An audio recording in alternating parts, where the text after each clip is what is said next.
Buenos días y bienvenidos de nuevo a una nueva edición de los seminarios del ciclo Laboratoria.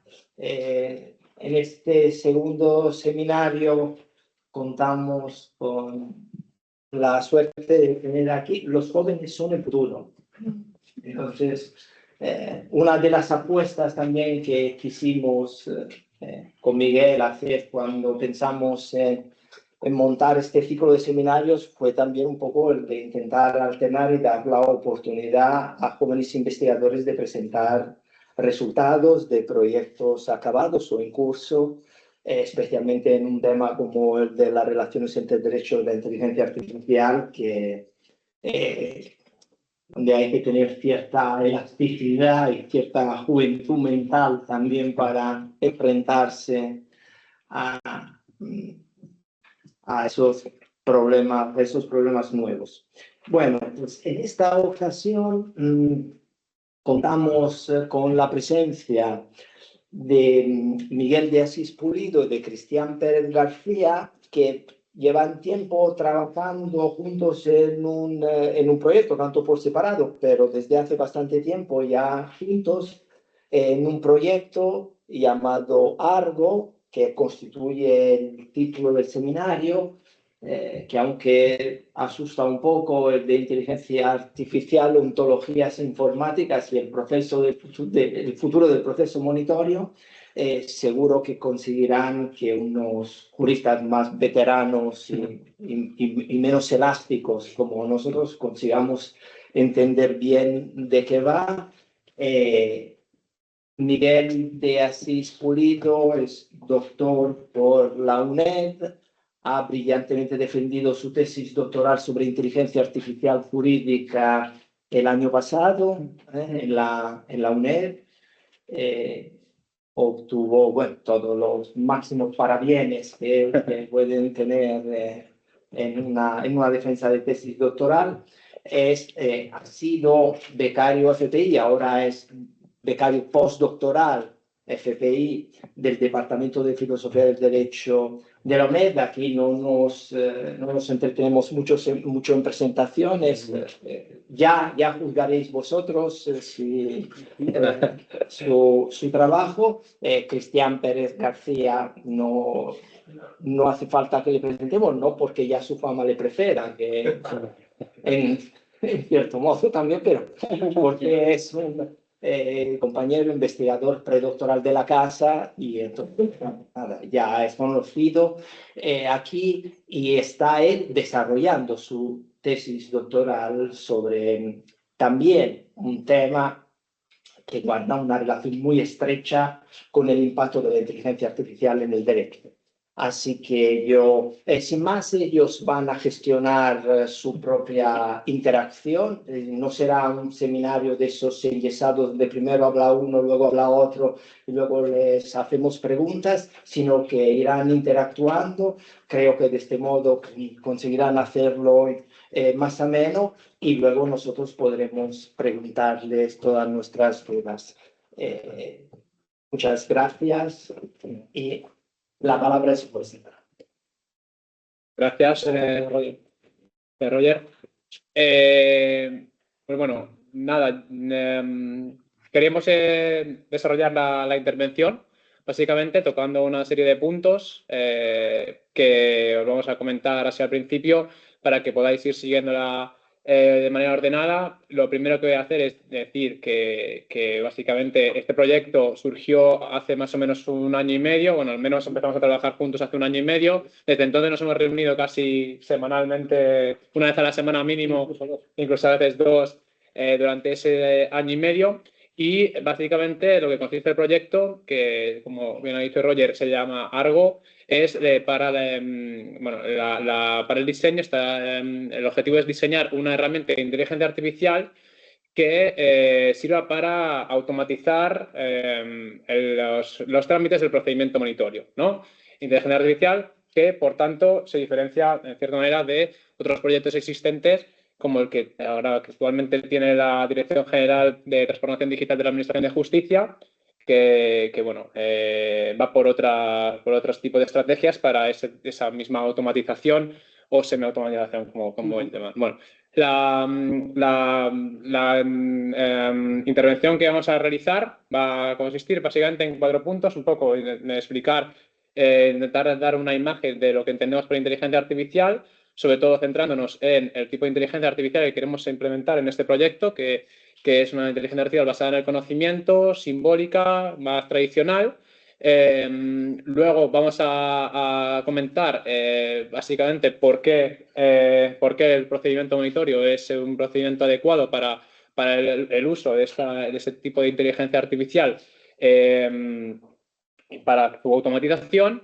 Y por último vamos a hablar de nuestro proyecto, del proyecto Argo, y de algunos problemas encontrados, ¿no?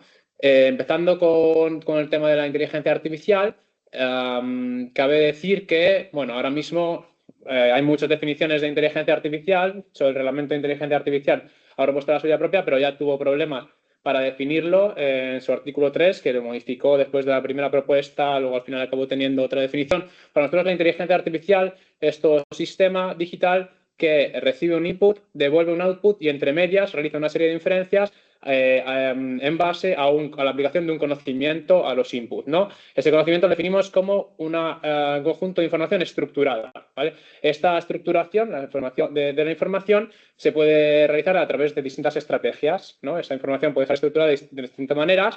Una de ellas es a través de la lógica, ¿no? O ontologías, como es el caso, como vamos a hablar de nuestro proyecto, o otra que es la que recientemente tiene más éxito y fama, que es la estructuración a través del aprendizaje, ¿no? A través de lo que se llama ahora Machine Learning, y que básicamente consiste en encontrar correlaciones en una serie de datos y a partir de esas correlaciones aplicarlas al input para devolver un output, ¿no? Esto, obviamente, los modelos más potentes, ¿no? de este tipo de herramientas son los de Deep Learning, a los que pertenece, junto con una combinación de estrategias, modelos como los Large Language Model, que consistiría en ChatGPT y todos los demás tipos de inteligencia artificial generativa, ¿no? Este tipo de herramientas de Machine Learning son lo que precisamente que hemos querido evitar en el campo jurídico, y sobre todo para lo que nos planteamos, que es la automatización de un procedimiento, ¿no? Y por eso hemos ido a un tipo de inteligencia artificial que estructura ese conocimiento que decimos que se aplican a los datos para realizar inferencias, son las estrategias relacionadas con la lógica, ¿no? Es decir, la descripción lógica o ontológica, en este caso, de un dominio para que a través de esa estructuración lógica o ontológica aplicarla a una serie de datos de entrada, ¿no? Entonces, ese tipo de inteligencia artificial, por ejemplo, estamos hablando de ontologías o inteligencia artificial basada en lógica, como Rule-Based Reasoning Systems, son sistemas que estructurarían el conocimiento de un dominio en base a los conceptos, los atributos de esos conceptos y las relaciones que existen entre los conceptos de ese dominio, y así dando lugar a una imagen estática de la información que puede plantearse en ese dominio, ¿no? Entonces, una ontología es básicamente eso, una definición estática, un mapa conceptual que tiene las relaciones, que contiene las relaciones entre los conceptos de un dominio. En estos casos, generalmente, esas ontologías, como solo representan la imagen estática, se suelen combinar con sistemas de reglas, ¿no? Entonces, los sistemas de reglas, por ejemplo, como vamos a decir, en nuestro sistema de Argo, el proyecto Argo, quiere aplicar esa ontología más luego un sistema de reglas.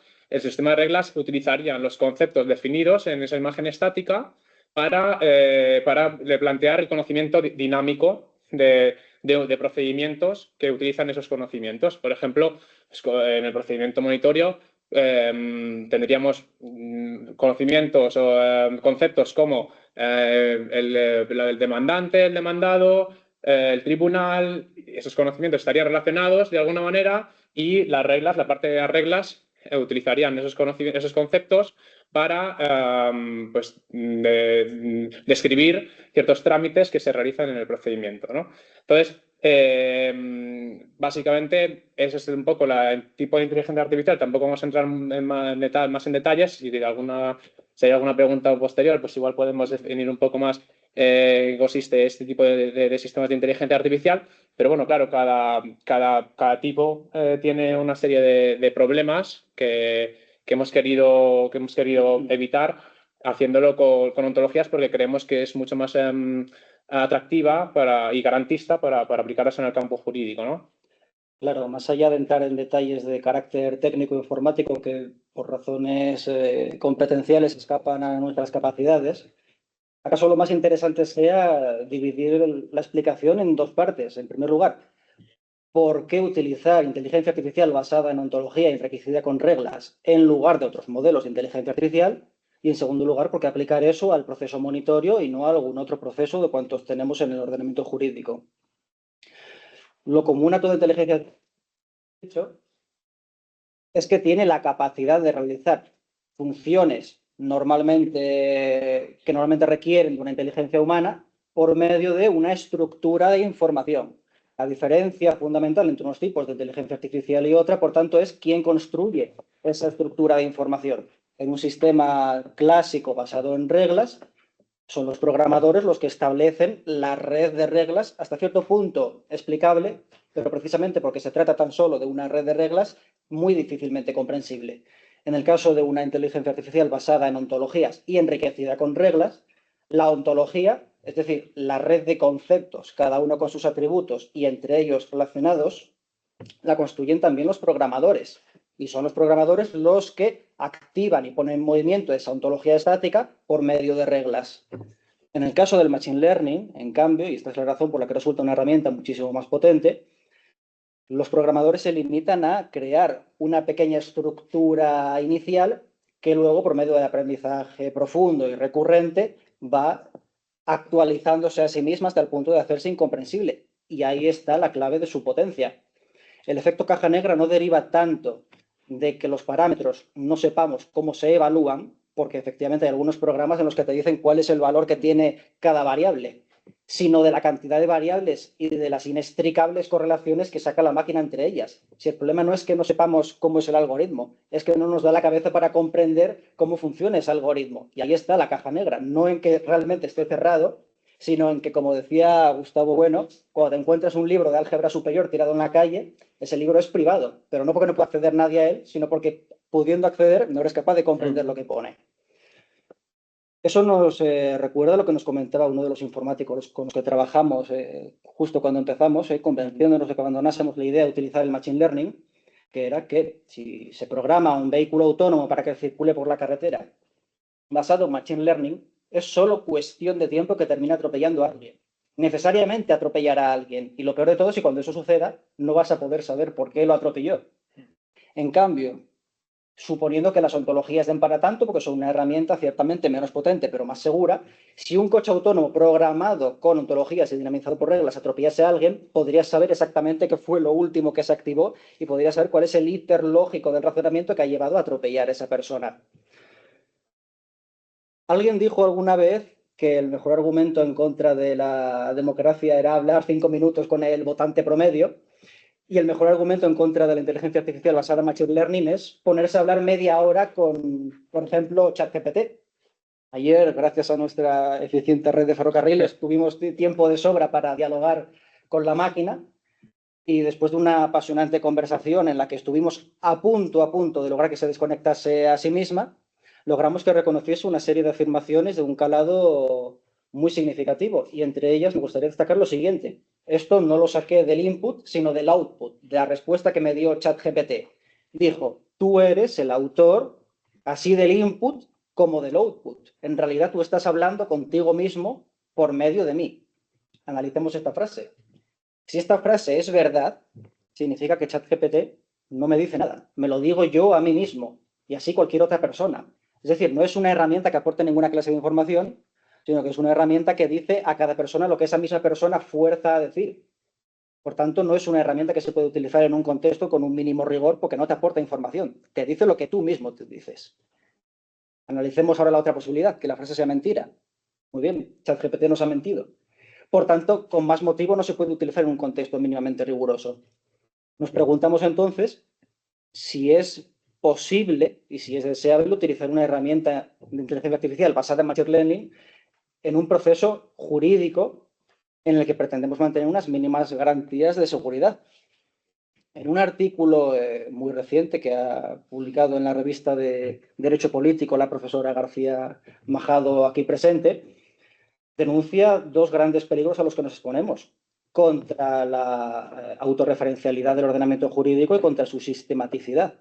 Si nosotros comenzamos a utilizar dictámenes, por ejemplo, de un sistema de inteligencia artificial en el derecho, nos exponemos a que dentro del sistema normativo entren un conjunto de valoraciones, parámetros y correlaciones que no tienen nada que ver con el sistema normativo. Es decir, un agente externo que contamina el sistema tal y como lo tenemos concebido. Esto se puede salvar con una invocación normativa. Si nosotros decimos que se estará en un determinado caso al dictamen de la máquina, saneamos su juridicidad ab initio. Pero entonces tenemos un problema: el dicho efecto caja negra. No sabemos cuáles son los parámetros, no sabemos cómo se valora y no sabemos cuáles son las correlaciones. Es decir, hemos metido una batería de normas en el ordenamiento jurídico que bien puede ser una batería de antinomias y no podemos saber cuáles son ni podemos, por tanto, corregirlas. Esta falta tan grave de explicabilidad nos hace desconfiar y nos invita a desechar los modelos basados en Machine Learning para el tráfico jurídico, a pesar de que son mucho más potentes que los modelos basados en reglas y que incluso los modelos de ontología basados en reglas. En cambio, estos, por supuesto, a costa de una menor potencia, no es que sean más explicables, es que a secas son explicables. Y de hecho, otro problema que también tienen los sistemas de inteligencia artificial basada en Machine Learning es que siempre va a dar respuesta a los problemas en base a un porcentaje de acierto o una probabilidad de que sea el resultado que establecen el adecuado para el caso concreto, ¿no? En cambio, los sistemas basados en ontologías y lógica te van a dar una respuesta apodíctica, ¿no? Entonces, esa es una cuestión que también, precisamente, está detrás de las razones por las que hemos comenzado a proyectar Argo, ¿no? Con estos tipos de sistemas de inteligencia artificial, porque consideramos que el procedimiento monitorio, los trámites que se realizan, las decisiones que se toman en ese procedimiento son suficientemente simples como para ser descritos a nivel lógico y, por tanto, que un sistema de inteligencia artificial basado en lógica apodíctico realice todos los procedimientos con las propiedades relevantes, con los elementos que se tienen en cuenta para el razonamiento de manera, como digo, apodíctica, ¿no? Esa definición de sencillez, como vemos, es distinta a quizás algunas que se han propuesto, ¿no? Por parte de algunas regulaciones, sobre todo de proyectos prácticos dentro de la propia Administración de Justicia, que definen sencillez con los procedimientos sencillos automatizables como los procesos repetitivos, de baja cuantía, que son criterios que realmente no tienen una base teórica detrás, ¿no? Nosotros estamos definiendo la sencillez y precisamente por eso consideramos que es automatizable con ese tipo de inteligencia artificial como sencillez, como lo que es posible definir en términos lógicos, la respuesta que es posible definir en términos lógicos. Y como es posible definir de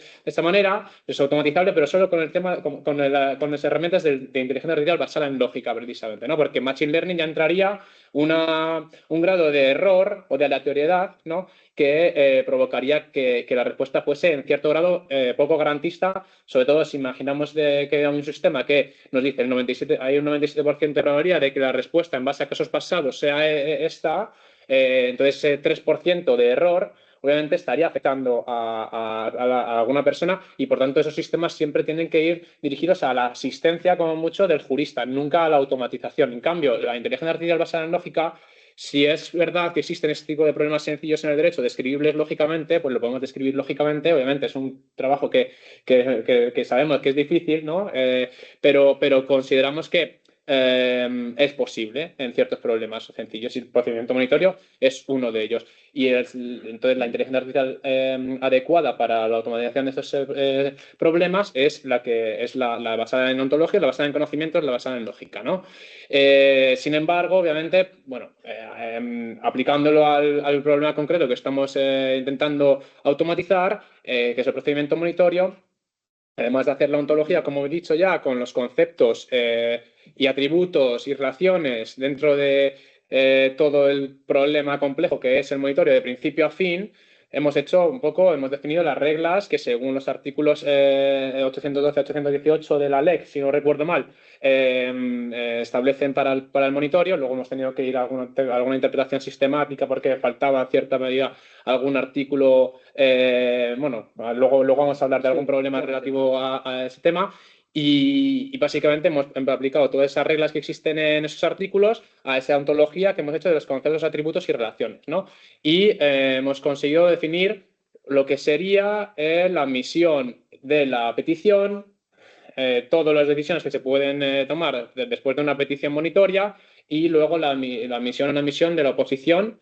Entonces, el monitoreo de principio a fin. En esa definición lógica de todos los trámites que se pueden realizar en función de las variables específicas del caso concreto, hemos encontrado una serie de problemas, eso sí, que muchas veces tienen que ver con las propias limitaciones de la máquina, ¿no? Por ejemplo, está el problema de, claro, los documentos que recibíamos del peticionario, por ejemplo. El peticionario tiene que venir con un documento que acredite la deuda monitoria para poder proceder a pedir que se admita su petición, ¿no? Entonces, ese documento generalmente, es un problema que hemos encontrado, es que esos documentos muchas veces no son documentos digitalizados, por tanto no pueden ser legibles por una máquina. Por tanto, generalmente necesitamos a un humano que lea los documentos que a veces están admitidos, de hecho, en el ordenamiento jurídico español, vienen en el formato de una misma servilleta, por ejemplo, firmada a mano, ¿no? O no tanto, eso sería un extremo, pero ya el propio documento físico o digitalizado, o sea, es que escaneado, también resulta incomprensible para una máquina lógica del tipo que hemos creado, que va a estar buscando el lugar donde pone el nombre, el lugar donde pone el nombre del deudor, el nombre del acreedor, la firma, la cantidad y el objeto, ¿no? Por ejemplo, del documento, que puede ser una factura o, bueno, un contrato, ¿no? Entonces, ¿qué pasa? Que solo si está digitalizado ese tipo de documentación, que es una cuestión que es una condición que hemos puesto, ¿no?, al diseño de este sistema, que estamos pensando en un mundo en el que solo existen documentos digitalizados, que parece ser que poco a poco tendemos, en cierta medida, no a ese mundo por completo, pero sí que cada vez más a ese tipo de contratos y facturas digitales, que son fácilmente legibles por una máquina, ¿no? Entonces, pero el problema es que por ahora existirían momentos en los que el sistema tendría que hacer una alerta de discrecionalidad para el ser humano para que pudiera ser el humano el que leyera ese tipo de documento. También nos ha pasado algo parecido con los poderes, porque al final incurrían, ¿no?, en el mismo problema, pero es verdad que con los poderes tenemos ya algo avanzado también, además de la data digital. También tenemos, ahora después del Real Decreto 6/2023, el sistema de registro de poderes, que también podríamos definir la validez de un apoderamiento si está metido ese apoderamiento en el registro, ¿no? Y luego también existía también, bueno, problemas, por ejemplo, con respecto a una cuestión ya más de determinación del lenguaje legal, que en la oposición, por ejemplo, del monitorio, el deudor podía oponerse a la petición admitida siempre que fuese motivada la oposición, ¿no? Entonces, claro, ahí cómo definen lógicamente lo que es oposición motivada, ¿no? Entonces, lo que hemos decidido es que hemos puesto un listado de posibles opiniones, o sea, posibles oposiciones, motivos de oposición, que básicamente es bastante exhaustivo, pero aún así hemos dado una última opción, que sería otros, que en un sistema, estamos hablando de, claro, nosotros estamos diseñando lo que es la base de inteligencia artificial de ese sistema. Luego, para la implementación tendría que hacerse una interfaz y crearse más, un formulario, cómo se implementaría a nivel de usuario y demás. Pues en esa posible implementación a nivel de usuario, la opción sería, pues si le das a otros, igual que le saliera una alarma al usuario de, pues si vas por esta opción, seguramente la decisión la toma un humano y tenga más difícil que se admita la oposición porque quizás hasta se pueda considerar que eso no es un motivo, o sea, una oposición motivada, ¿no? Porque al final hemos definido ese concepto de motivada, oposición motivada, como simplemente dar una razón, ¿no? Porque al final es lo que considero que existe también y que tiene sentido lógico, que es que el deudor que se opone simplemente tiene que decir, vale, pues me opongo porque la deuda no existe, o porque esta deuda está pagada, o porque esta deuda está prescrita. Entonces, dar una serie de motivos tasados con la opción, obviamente, de decir, no, otro motivo que no hemos considerado, pero el problema de esa opción es que en un sistema que se implementase saltaría la alerta de decir, si vas por aquí, igual el ser humano que te lo analiza, ¿no? Que ves si admitir o no admitir la oposición, pues igual te la rechaza, precisamente por falta de motivación, ¿no? Sí, y además estos son los problemas, digamos, de un primer tipo, que son los del programa tratando de reconocer las acciones que llevan a cabo las partes, tanto en la petición como en la oposición. Pero luego la idea es que el programa en su labor de automatización también realice sus propias acciones. El artículo 231 de la LEC, por ejemplo, es el que manda tanto al tribunal como al letrado de la Administración de Justicia dar a las partes la oportunidad de subsanar los actos defectuosos. El problema es que es un artículo tan sucinto como esto. Nos dice cuántas veces hay que dar la oportunidad de subsanar. Y bien posible es que a una de las partes, por ejemplo, el peticionario que presenta por medio de procurador su petición, pero sin aportar el poder, el LAG le diga que subsane y en la subsanación o bien subsane mal o bien subsanando bien eso cometa otro error distinto. Y por tanto se repite el presupuesto de hecho, sigue siendo preciso dictar un decreto posibilitando la subsanación al que puede seguir otra subsanación errónea y así en principio, lógicamente, sobre la base del texto legal, hasta el infinito. Sabemos que hasta el infinito no va a ser, en primer lugar porque el infinito es un concepto mental irrealizable en el mundo y en segundo lugar porque el LAG cuenta con una herramienta muy importante en el derecho, que es el sentido común. Va a llegar un momento en el que el LAG va a comprender que no obedece a propósito alguno seguir ofreciendo posibilidades de subsanación y va a tener la parte por desistida en ese trámite. Pero claro, esto es un elemento extranormativo. Cuando nosotros nos ponemos a codificar la posibilidad de que algo conceda una oportunidad de subsanación a las partes, tenemos que poner un límite. Es decir, la recursividad no puede ser infinita porque en el caso del peticionario no tendría ningún sentido, claro.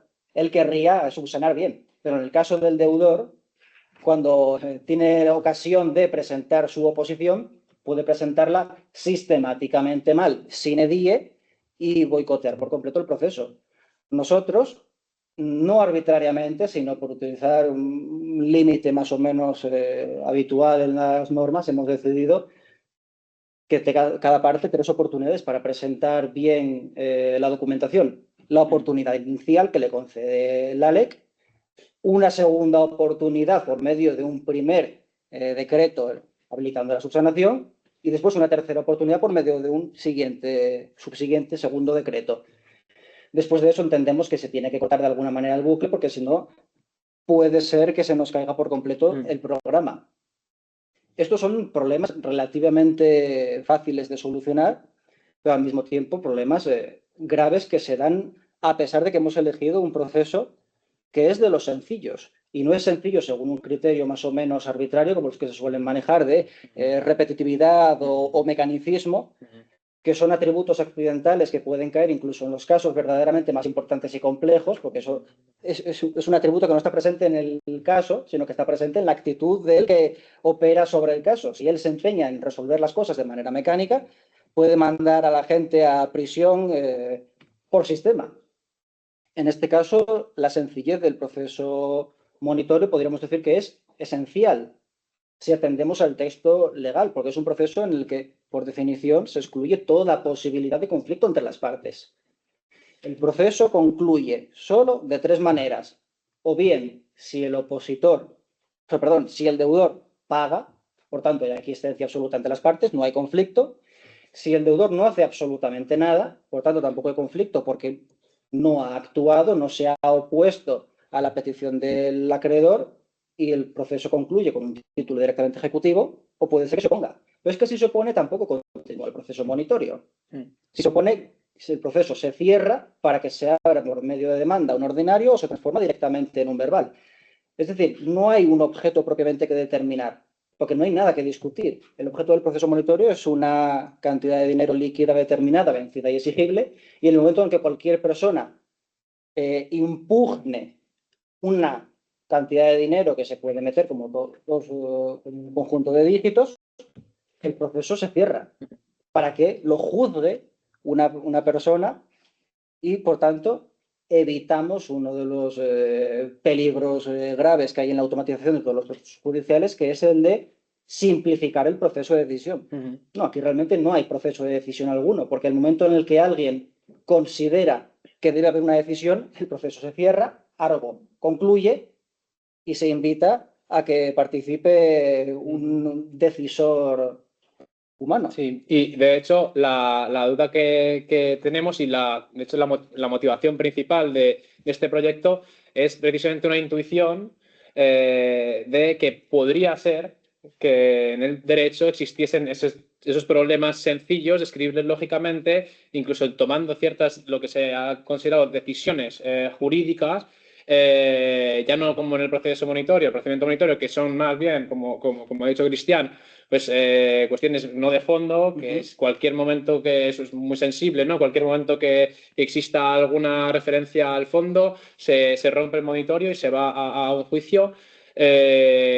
Sí que consideramos, bueno, esto tenemos que investigarlo más a fondo, y de hecho era, como digo, la intuición un poco primera de este proyecto, que pueden existir en el derecho esos espacios en los que quizás se cierre el derecho a nivel lógico, ontológico, y que sea posible definir ciertas decisiones precisamente en lo que se llaman los casos, en lo que tradicionalmente se llaman casos sencillos, ¿no? Que sea posible definirlos en nivel lógico o ontológico y que podamos automatizar ese tipo de problemas. Eso ya es una intuición que realmente necesita, obviamente, más trabajo de campo, como hemos hecho en este proyecto Argo, que al final pues, ha resultado ser, como ha dicho Cristian, un procedimiento en el que realmente no hay tantas decisiones jurídicas que tomar, pero bueno, un poco el proyecto, si más cuando terminemos esta forma de automatizar o esta propuesta de automatización del procedimiento monitorio, va a ir más hacia ese sentido, ¿no? De investigar hasta qué punto es posible esa automatización en otros sectores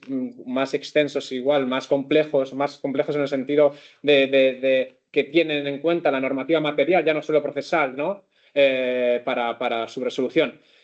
Y claro, el problema del proceso monitorio es que no es un instrumento legal que flote en el aire, sino que está inserto en un sistema normativo en el que no todo es tan sencillo como el propio proceso monitorio.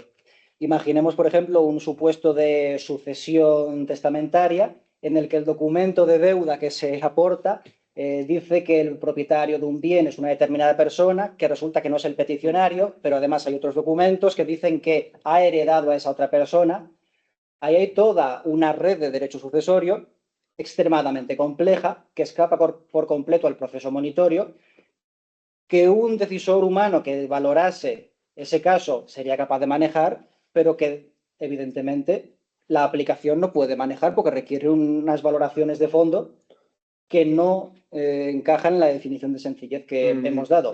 Ese tipo de casos, por lo tanto, están hasta cierto punto excluidos de la aplicación de este programa. De hecho nos hemos basado, como creo que hemos adelantado, nos hemos basado, hemos intentado definir y automatizar el procedimiento monitorio más básico. O sea, realmente hemos excluido cuando se complica por razón de consumidores, de comunidad de propietarios, o incluso el procedimiento monitorio social, ¿no? O sea, esas cuestiones ya involucraban la referencia a otras ontologías quizás más del campo del consumidor, del campo de qué es una comunidad de propietarios, qué documentos se pueden utilizar en esos casos, o en el procedimiento monitorio social, pues evidentemente también otra ontología completamente distinta. Por tanto, nos hemos centrado en haciendo ciertas presuposiciones también en el procedimiento más básico. También yo considero que es por una cuestión de que hemos sido dos personas definiendo una ontología entera de un campo y luego las reglas, ahora con ayuda también de informáticos para su implementación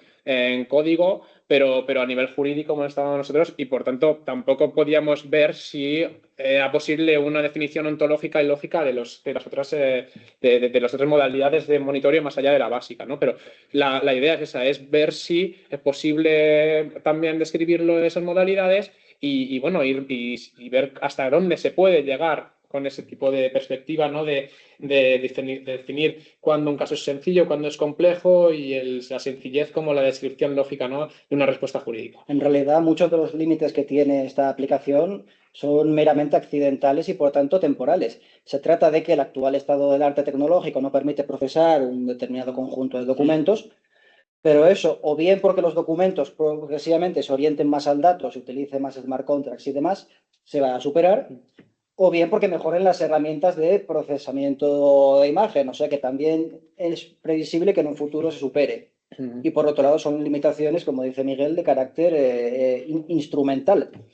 No podemos resolver el caso de cláusulas abusivas porque para eso nos haría falta una ontología adyacente que resolviese el problema de determinar cuándo nos encontramos ante una cláusula abusiva. Pero para eso habría que definir a su vez el concepto de cláusula abusiva, el concepto de consumidor, el concepto de usuario, una serie de relaciones y montaríamos una ontología paralela a la del proceso monitorio, que como hemos dicho, al no ser un proceso flotante, sino estar inserto en un sistema jurídico muy complejo, en el caso eventual en el que una parte más grande del sistema se base también a este lenguaje de ontologías y reglas, el proceso monitorio podrá ir anclándose paulatinamente. Es decir, hemos hecho una versión muy reducida, hemos excluido la posibilidad de que haya una comunidad de propietarios, pero no porque esa parte no sea ontologizable, sino porque por una cuestión humana y de medios materiales no la hemos ontologizado. Sí. Pero eso es como si hubiésemos colocado una valla en una zona de obra. Algún día esa valla se va a quitar y progresivamente la obra irá ampliándose. Sí. El problema principal, como ustedes podrán advertir, es un problema de traducción al lenguaje informático. El lenguaje normativo es a veces muy exhaustivo, no por ello muy claro. Realizar una traducción a un lenguaje binario es relativamente difícil y además al lenguaje particular de las ontologías informáticas también cuesta bastante. Uno no es consciente de qué complejidad real tiene un proceso tan sencillo como el monitorio hasta que se pone a hacer la ontología del proceso monitorio y comprende la cantidad de conceptos muy complicados y muy polémicos que nosotros resolvemos de una manera sencillísima, ¿Qué es un actor? Sí. ¿Qué es una petición? ¿Cuántos tipos de documentos y cuántas especies dentro de ese género se pueden sacar? Y ves que hay unos conceptos anidados dentro de otros y ves que hay relaciones que se establecen entre los conceptos que están en la parte superior y que atributivamente afectan a todo tipo de documentos dentro del proceso, ves que otros solo afectan a un determinado tipo de documento y ves sobre todo que el proceso dista mucho de ser algo lineal, que es como habitualmente lo concebimos. Primero sucede una cosa, luego sucede otra, ahora interviene esta parte, ahora interviene esta otra. Cuando uno representa la red de conceptos y relaciones, observa que en 2 dimensiones es imposible representarla. Se requeriría un modelo tridimensional para poder hacer justicia del entrelazamiento y de las circularidades que hay entre los actos que realiza una parte, luego realiza la otra, los trámites de subsanación, las veces que las acciones van y vuelven y las recursividades que nos encontramos. Por tanto, entre el proceso dialéctico de plantear el proceso monitorio a los informáticos, la vuelta de los informáticos tratando de hacernos entender cómo es la dinámica mental del pensamiento con ontologías y finalmente la traducción, el proceso se hace lento, arduo y sobre todo habida cuenta de que somos tan solo 2 trabajadores en esta empresa intelectual, pero poco a poco hemos llegado al punto en el que ahora lo único que falta es implementarlo de manera definitiva en el programa y ponerlo en marcha para ver si funciona. Y aquí está la clave de los programas basados en ontologías. Cuando no funcione, que lo más probable es que al primer intento de un error vamos a saber dónde está el error. Porque vamos a saber qué fue lo último que se activó, cuál fue el último paso que se dio antes de que diese el fallo. Y por tanto lo vamos a poder corregir hasta que en una cantidad suficiente de casos veamos que resuelve de una manera normativa y legislativamente plausible, cosa que no podríamos hacer con un programa basado en Machine Learning, porque podríamos comprobar que efectivamente resuelve conforme a la norma en el momento final, pero no podríamos saber si en el proceso de razonamiento eso ha sido pura casualidad o si de verdad ha seguido un íter paralelo y correspondiente con el razonamiento normativo. Sí, o sea, básicamente también si hubiera algún fallo, bueno, si hubiera alguna desacuerdo, ¿no? Con la solución de la máquina, siempre se podría saber hasta qué punto, en qué medidas justifica la máquina su resolución, precisamente por saber el procedimiento, ¿no? Por tanto, es también garantista en el sentido en el que bueno, eso tiene que ver también con tu investigación doctoral, pero sí que es capaz de motivar, motivar en el sentido, aunque sea un artificio no de motivación, porque no tiene subjetividad como para motivar la herramienta, pero sí que es posible encontrar una motivación de por qué ha decidido también. Estamos hablando como un poco en términos como si tuvieras cierta subjetividad, ¿no? Pero ¿por qué ha dado la resolución que ha dado? Porque podría decirnos, pues, por qué ha pasado esto, esto y esto, y en base a esta regla, pues esta era la conclusión, básicamente, ¿no? Sí, efectivamente, una motivación en el sentido de una justificación no tiene sentido pedírsela, pero motivación en el sentido de explicación, eso sí que lo tiene este tipo de inteligencia artificial y también la que simplemente se basa en reglas y no lo tiene la basada en Machine Learning, porque lo único que tienes que hacer es abrir el circuito y ver cuál es la sucesión de pasos que se ha seguido. Y en la medida en que esta sucesión es comprensible, porque es una red abarcable por la mente humana, ahí tiene uno la motivación del acto. Que por otro lado, tratándose de casos así tan sencillos y con tan poca carga valorativa, en realidad no hay mucho que motivar, como de hecho en el proceso monitorio real no hay tampoco demasiado que motivar. Entonces, lo que tampoco deberíamos caer es en el error de pedirle a la máquina cosas que nunca le hemos pedido ni tenemos pensado pedirle al ser humano. No obstante, no debemos caer en el extremo contrario. Si le podemos pedir algo a la máquina que al ser humano no le podemos pedir, pues está bien que lo hagamos. No podemos saber si una persona nos miente. Puede ser que sus procesos mentales no sean los que él nos verbaliza. En cambio, sí que podemos saber cómo, entre comillas, razona, es decir, cómo procesa un programa informático. Lo podemos saber con estos programas informáticos y no con los basados en Machine Learning. Por eso, en un contexto de seguridad jurídica y de una mínima expectativa de motivación de las decisiones, es mucho más recomendable utilizar uno de estos programas que uno de los otros. Y yo creo que hasta aquí más o menos queríamos comentar sobre el proyecto. Si hubiera alguna pregunta, pues eso, nosotros estamos aquí para resolverlas. No sé si quieres decir algo más. Lo único, simplemente por comparar con el actual estado de la automatización del proceso, que nadie se haga ilusiones con lo que lleva a cabo el Ministerio de Justicia, porque tiene una doble trampa. En primer lugar, la inteligencia artificial brilla por su ausencia.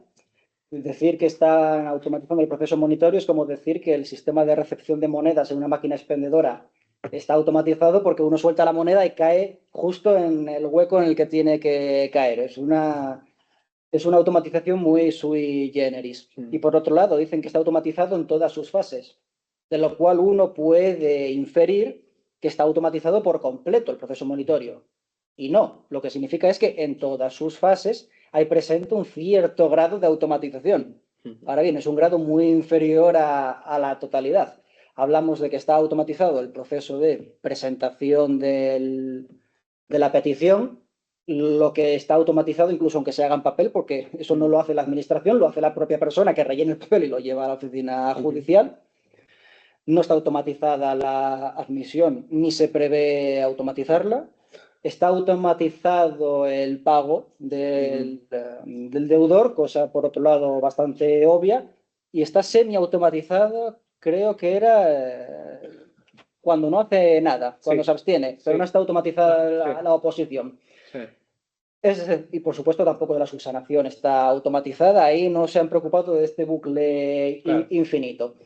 Es decir, que no tenemos que preocuparnos de que vayan a implementar un sistema muy nocivo ni muy perverso de inteligencia artificial basada en Machine Learning, ni que vaya a suponer una gran revolución la actividad que están llevando a cabo, que en todo caso no se basa en inteligencia artificial ontológica enriquecida con reglas y por tanto sus resultados, en el caso de que llegue a haber algún resultado de comentar, van a ser mucho más modestos de lo que habitualmente se suele sugerir.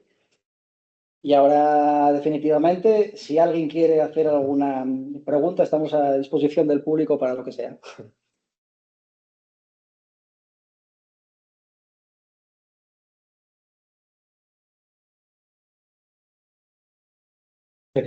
Bueno, mientras vais pensando en qué arduas cuestiones a nuestros brillantes ponentes, yo simplemente quiero daros la enhorabuena. Yo al menos he disfrutado igual también porque en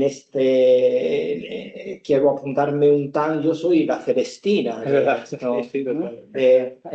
a que hemos asistido porque hace ¿qué? Sí, ¿Un par de años? sí, sí, claro, 2 años, un año y medio.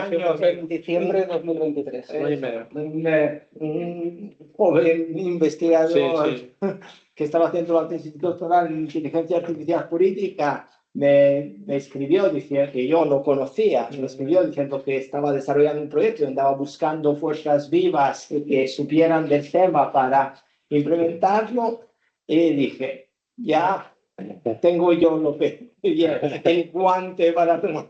Sí. Y así, claro, esta pareja ahora para los filósofos solo nos queda saber en el futuro quién es el pequeño alchurrón y quién es el pequeño Bushi.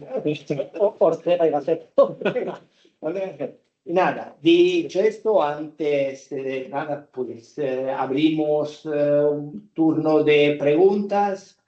Si ya veis que le podéis plantear, han sido muy asertivos, por lo cual se puede llevar la contraria, poner el dedo en el ojo o plantearle cualquier cosa, lo que queráis. Yo tengo algunas cuestiones, pero me reservo por si queda tiempo al final. Primero, si alguien quiere. Sí, bueno, muchísimas gracias por la invitación. Yo la cabeza me hace chispas, pues para mí casi todo lo que habéis dicho, bueno, pues, he estado aprendiendo. Y entonces, por ese motivo, quizá la pregunta que os haga esté mal formulada y entonces me disculpáis y ya si me la reformuláis, pues os lo agradezco. Mencionabais ahora al final el sistema de inteligencia artificial que utiliza el Ministerio de Justicia. Y dentro de esos modelos que mencionabais, el basado en principios, el ontológico basado en principios también, o reformulado a través de principios, o el de Machine Learning, ¿dónde se inscribe el del Ministerio de Justicia?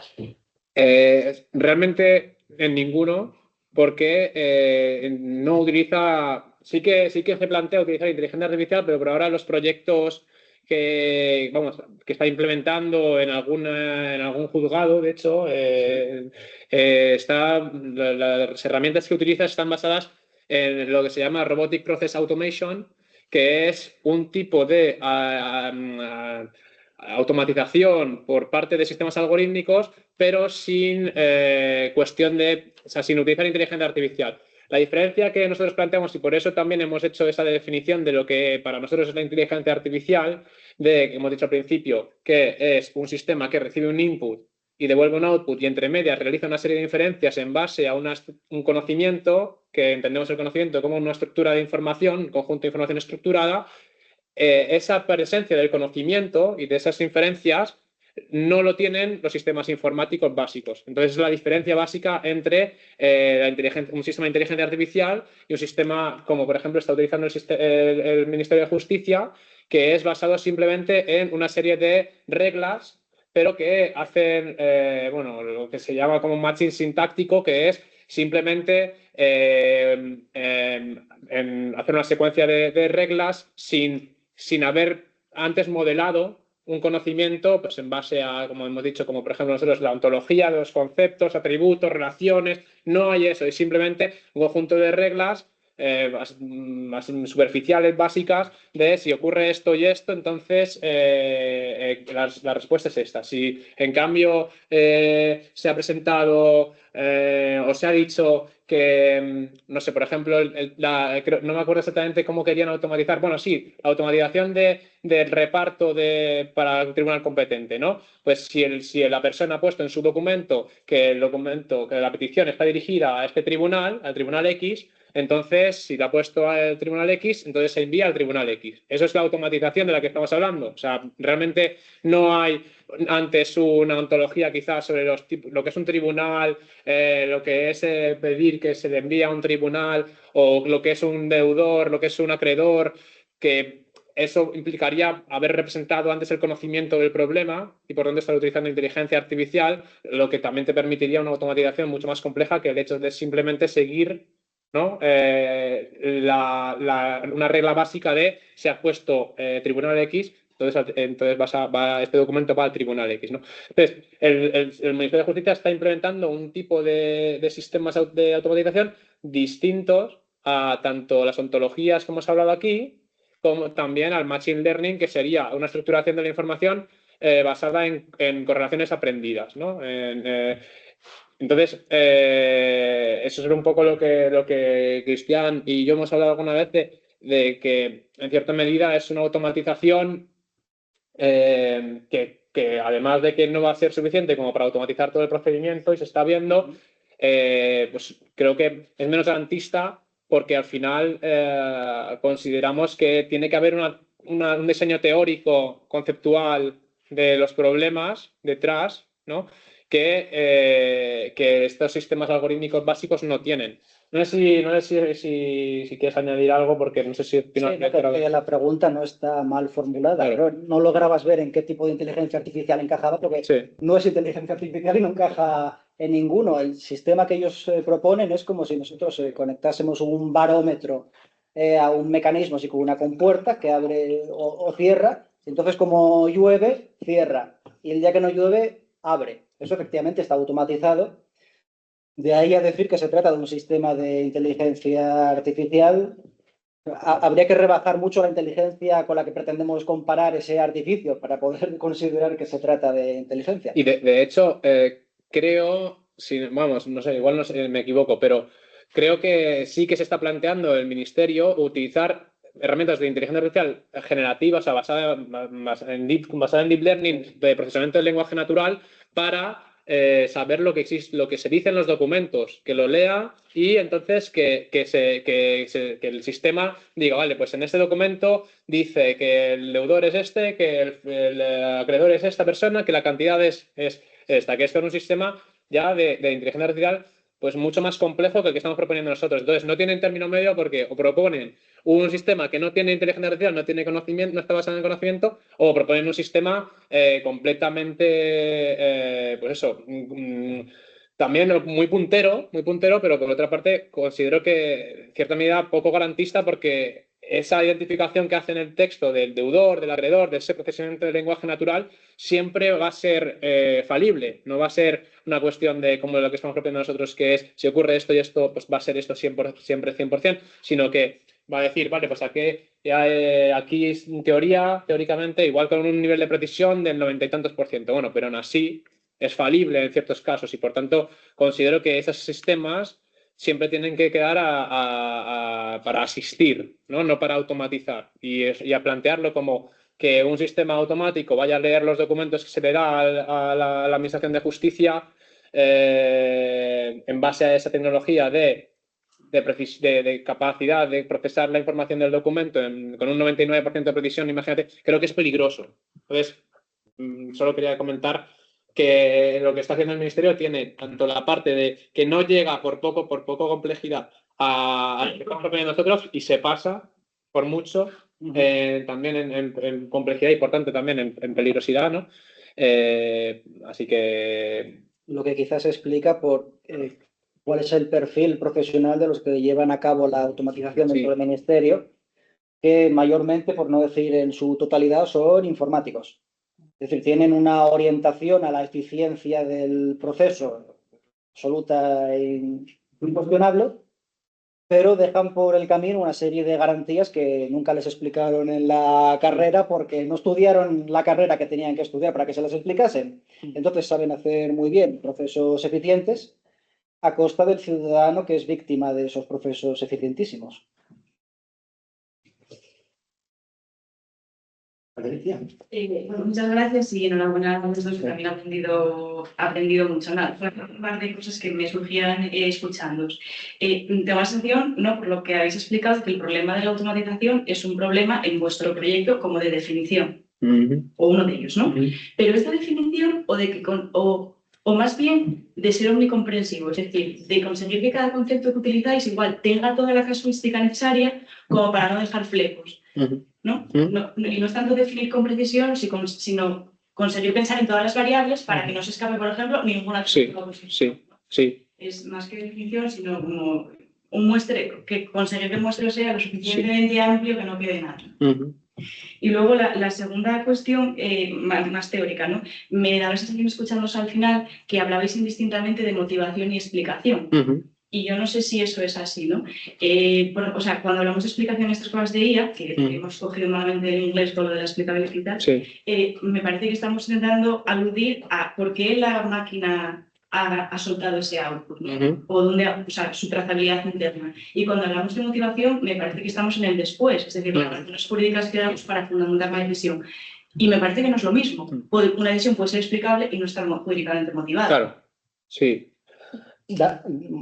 Claro, bueno, si me dejas, voy a empezar yo por aquí, dado que soy el autor del problema, al utilizar la palabra. No, se dice causante del problema. Sí, aquí soy el autor porque he producido una idea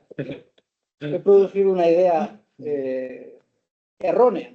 Efectivamente, la motivación se utiliza en sentidos, según el autor al que se lea, muy diversos.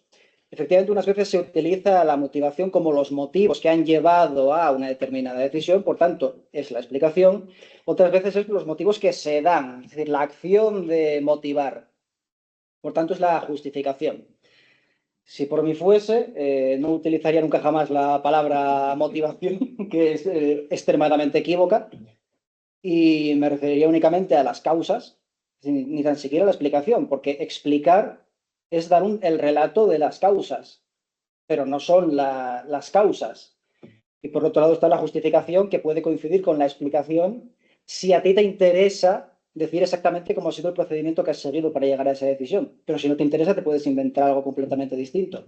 Entonces hay todavía más capas de problema. Una cosa son las causas reales que me han llevado a la decisión.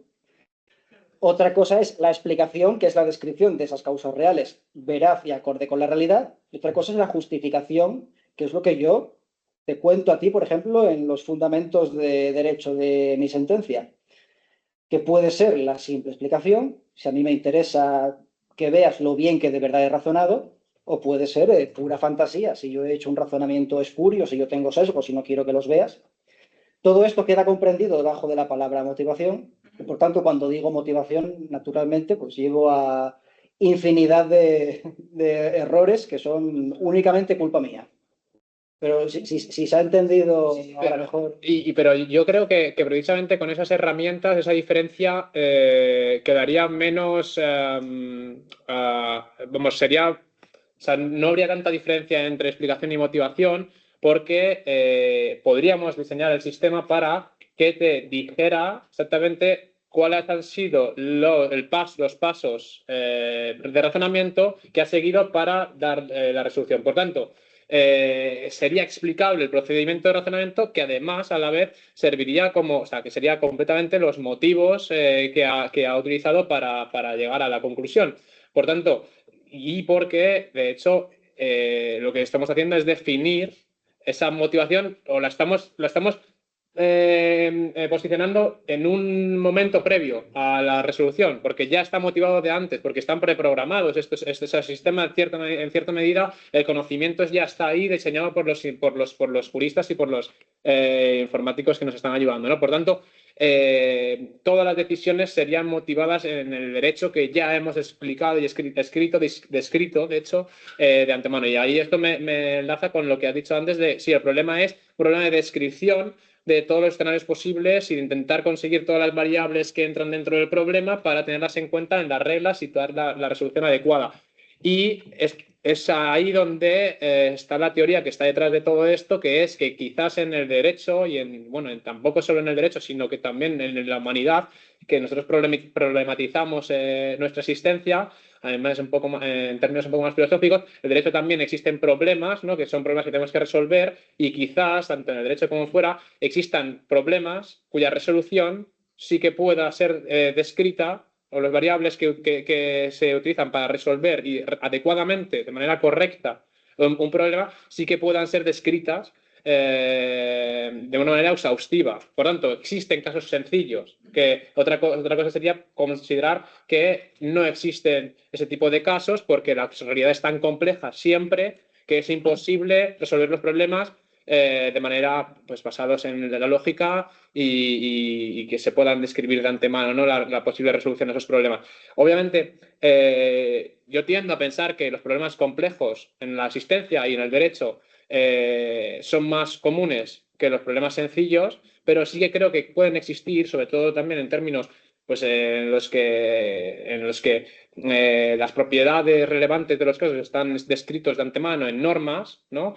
En casos así como el derecho es más fácil encontrar, creo que, problemas sencillos describibles en este tipo de sistemas, ¿no? No sé si he explicado bien lo que quería decir, pero es la teoría que hay detrás y que precisamente es la clave también de un poco de este proyecto, es esa definición de la complejidad y de sencillez, porque sin esa definición entonces vamos a empezar a automatizar procesos que sin criterio alguno, o sea, con criterios de repetitividad, vale, pues dime qué es repetitividad, o que ya lo hemos dicho antes, ¿no? Pero lo repito, también de baja cuantía, vale, pero baja cuantía, ¿qué es? 2.000, 5.000, 5.001, que ya no es baja cuantía, por tanto ya no se puede automatizar. Es como un poco un criterio muy arbitrario, ¿no? En cambio, con una teoría así, que luego igual podemos de repente darnos cuenta de que no hay casos sencillos, porque no hay problemas que se puedan describir de esta manera, más allá de los procedimientos, por ejemplo, como el monitorio, que es sencillo sin entrar en el fondo del asunto, ¿no? Pero considero que esa perspectiva igual es la que hay que tener en cuenta para estudiar la posibilidad de automatizar la respuesta jurídica. Y creo que es la que no se está siguiendo, porque muchas veces también, como dice Cristian, los que van a plantearse si se puede automatizar o no un procedimiento son informáticos que no tienen esa teoría o esa visión, ¿no? De perspectiva jurídica detrás tan compleja como creo que debería tener, ¿no? Las personas que se encargan de esas decisiones. Sí, por solo rematar, la labor más propia del filósofo es criticar, es decir, cribar, filtrar. Cuando nosotros nos enfrentamos a un problema, lo que tenemos que ver es no solamente cuáles son todos los factores que intervienen, sino cuál es la importancia real respecto del objeto de todos esos problemas, porque algunos pueden ser meramente accidentales y dándose y siendo preciso tenerlos en cuenta, no tienen por qué definir realmente ese concepto, y a lo mejor pues, se pueden considerar, en cierto modo, sustanciales, y son los que debemos definir como los atributos de ese concepto y son los que pueden tener una cierta relevancia posteriormente en las reglas.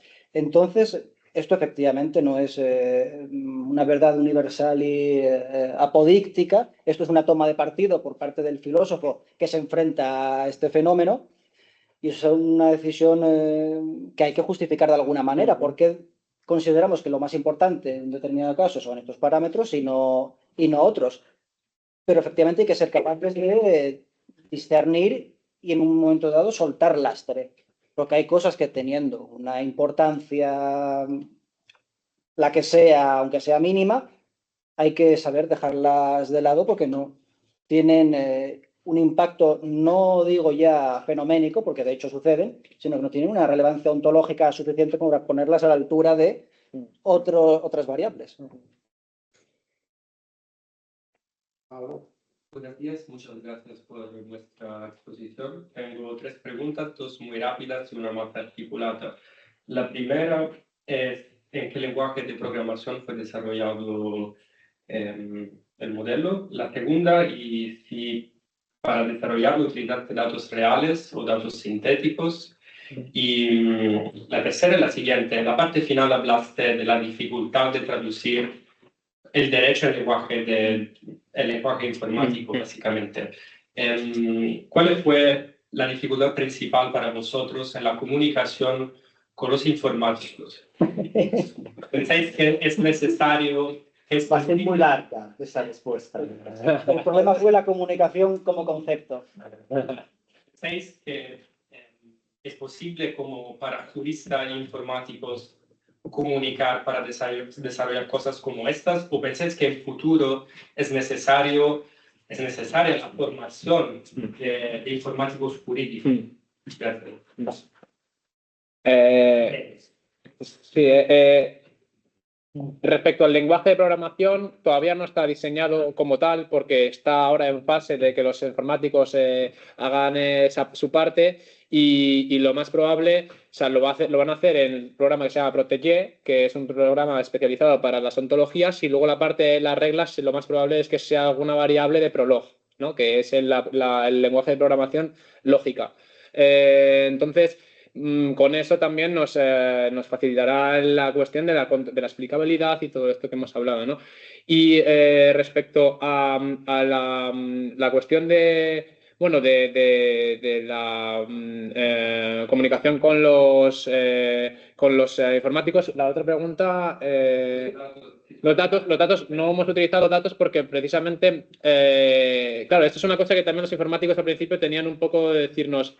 Pero sobre todo uno de ellos, de los informáticos que tenemos, hay uno que es especializado en este tipo de inteligencia artificial simbólica y luego otro que está ya más acostumbrado a investigar sobre inteligencia artificial basada en machine learning. Entonces nos decían, pero si no hay datos, o sea, ¿cómo vais a hacer un sistema de inteligencia artificial sin datos? Claro, que el problema es que la inteligencia artificial en sus inicios, en sus orígenes, era lo que estamos haciendo ahora. O sea, realmente actualmente ha cambiado desde las finales de los años 90, principios del 2000, ya el paradigma de la inteligencia artificial es la basada en datos, ¿no? Pero antes estaba el tema del modelado del conocimiento que por parte de los expertos, ¿no? que eran los que hacían esa estructura de la información que luego se iba a aplicar a través de inferencias al input, ¿no? Y se lo hacía a mano, bueno, a mano no, pero digo, en términos de sin aprendizaje en datos. Entonces, no hay datos, no hemos usado datos para que la máquina aprenda de ninguna manera porque la máquina no va a aprender. La máquina tiene ya de por sí lo que va a decir en su momento, pero como está basado en un conocimiento, lo consideramos inteligencia artificial, ¿no? Y en teoría, eso es lo que era la inteligencia artificial desde 1956, luego también hubo distintos enfoques, lo típico de enfoques conexionistas, enfoques simbólicos, ¿no? Este es un enfoque, lo que estamos haciendo nosotros es un enfoque simbólico, el basado en datos y basado en correlaciones es un poco más tema de enfoques más conexionistas, aunque dentro de un enfoque simbólico general que empezó a tener un poco, a ser el paradigma completo por estar implementados en lo que se llaman las máquinas de von Neumann. Bueno, no vamos a meter aquí en esos temas más técnicos, pero no están los datos, no hemos entrenado el modelo con datos, por tanto. Y luego respecto a la comunicación con los informáticos, considero que precisamente es verdad que tiene que existir una mediación, ¿no? Que igual es el perfil de informático-jurista, jurista-informático, que sepa traducir un poco el lenguaje, hacerte traductor entre esos dos lenguajes que son completamente incompatibles en muchas ocasiones, como hemos podido comprobar, a pesar de que es verdad que creo que con proyectos como este sí que nos podemos poner de acuerdo. Pero ¿qué pasa? Que ya no es un desgaste solo de explicar a nivel jurídico una ontología del procedimiento monitorio, sino que es un desgaste de hacernos entender lo que queremos decir con los informáticos, que parece que es broma, pero que tardamos, o sea, que igual los correos que enviamos nos tenemos que poner Cristian y yo a hablar de, a ver, ¿cómo decimos esto? De manera que lo vayan a entender, porque, claro, al final el lenguaje jurídico es muy distinto al informático. Pues por eso es verdad que ese perfil informático-jurista es cada vez más necesario, a pesar de que de por sí yo creo que sí que se puede llegar a un entendimiento, pero creo que va a costar demasiado, es muy poco eficiente el actual intento de comunicación con los lenguajes tan diversos, ¿no? que tenemos. Bueno, de hecho es un perfil que existe actualmente en el mercado. Con frecuencia el cliente que busca una aplicación informática y el equipo de programadores que la llevan a cabo no se comunican en ningún momento. Lo que hay es un intermediario de la misma empresa al que el cliente le explica sus necesidades y luego ese va a hablar con los informáticos y les dice exactamente lo que quiere. Escuché una vez un símil que es, creo que muy explicativo, que es el del camarero. En un restaurante, uno no va directamente al cocinero a decir lo que quiere. Uno explica al camarero cuáles son sus preferencias. El camarero entra en la cocina y dice esto, esto y lo otro. Es decir, es el intermediario que sabe traducir el lenguaje menos experto en las artes culinarias del cliente, pero más experto en sus preferencias, al experto en la técnica, que es el cocinero. Eso ya lo hace, esto ya está automatizado, lo hace la carta. Bueno, pero si quieres pedir algo fuera de carta, ¿qué? Ay, pero me gustaría combinar esto con lo otro. En fin, Sí, sí. efectivamente es un perfil muy, muy necesario porque alguien que sepa de derecho, como se supone que sabemos nosotros, pero que sepa de informática, recibe algunas explicaciones por parte de ellos que caen en saco roto en buena medida. Mientras que nosotros tratamos de explicar algunas cosas que entendemos que son básicas, pero claro, sus décadas de experiencia en la ingeniería informática no les convalidan ni tan siquiera un curso de la carrera de Derecho. Por tanto, caen también en saco roto nuestras explicaciones y se produce un intercambio de frustración constante y una pérdida de eficiencia. De este año y medio que llevamos, yo preferiría no recapitular cuántos meses han sido de trabajo en balde. Y digo en balde porque han sido meses que han acabado en nada. De volver a empezar porque no habíamos entendido para empezar lo que se supone que había que hacer. Y claro, cuando la labor es de traducción, entender cuál es el mecanismo de traducción lo es todo, porque si has utilizado mal la herramienta, el resultado es irreutilizable. Tenemos para un libro entero de documentos ahí que hemos tenido que dejar a un lado porque al final no servían y hemos tenido que volver a definir. Entonces somos ciertamente ahora expertos en el procedimiento monitorio. Sí, eso es verdad. Podríamos aprobar un examen si la única pregunta fuese el monitoreo. Sí.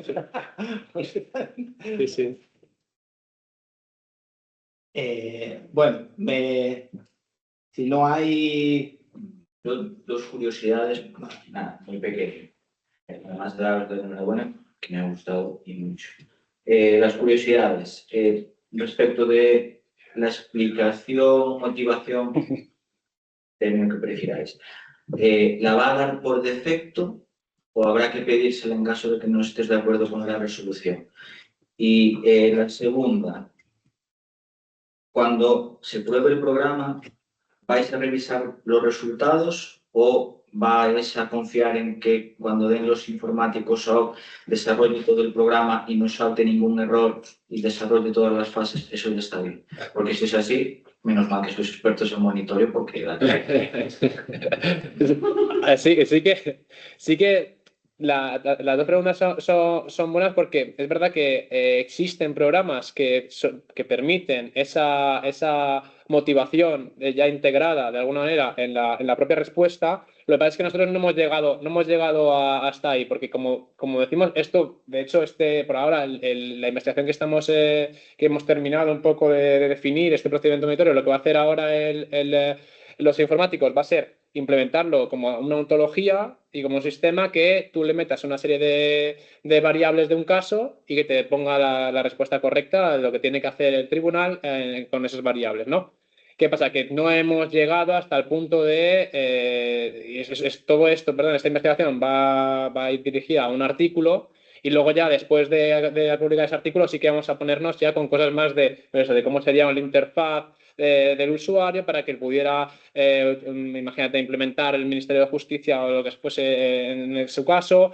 También, obviamente, fijarnos en cosas como la posibilidad de integrar respuestas ya motivadas, ¿no? Que precisamente esto ya existe, ¿no? Que sistemas basados en reglas cogen y da la respuesta no solo con una frase, sino con metiéndole simplemente a las reglas que ha utilizado, que ha seguido, la respuesta es esta por esto, por esto, por esto, que son las reglas que ha utilizado, básicamente. Entonces ya está, por eso me refiero a que ya está un poco ahí la motivación, justamente con la explicación, ¿no? Que se da. Entonces, eso podría ser una forma de dar la respuesta igual un poco más, de manera más compleja, porque esto ya estoy hablando de lo que vi con este artículo, es un artículo de hace unos años, pues ahora supongo que se podrá hacer poniéndolo un poco con más texto y que pudiera ser más bonito, ¿no? Esto por, como que fuese menos robótico y más humano. No estoy diciendo de utilizar herramientas por ejemplo, ChatGPT, porque, como digo, se rompería ya toda la coherencia que hemos estado hablando antes de que no,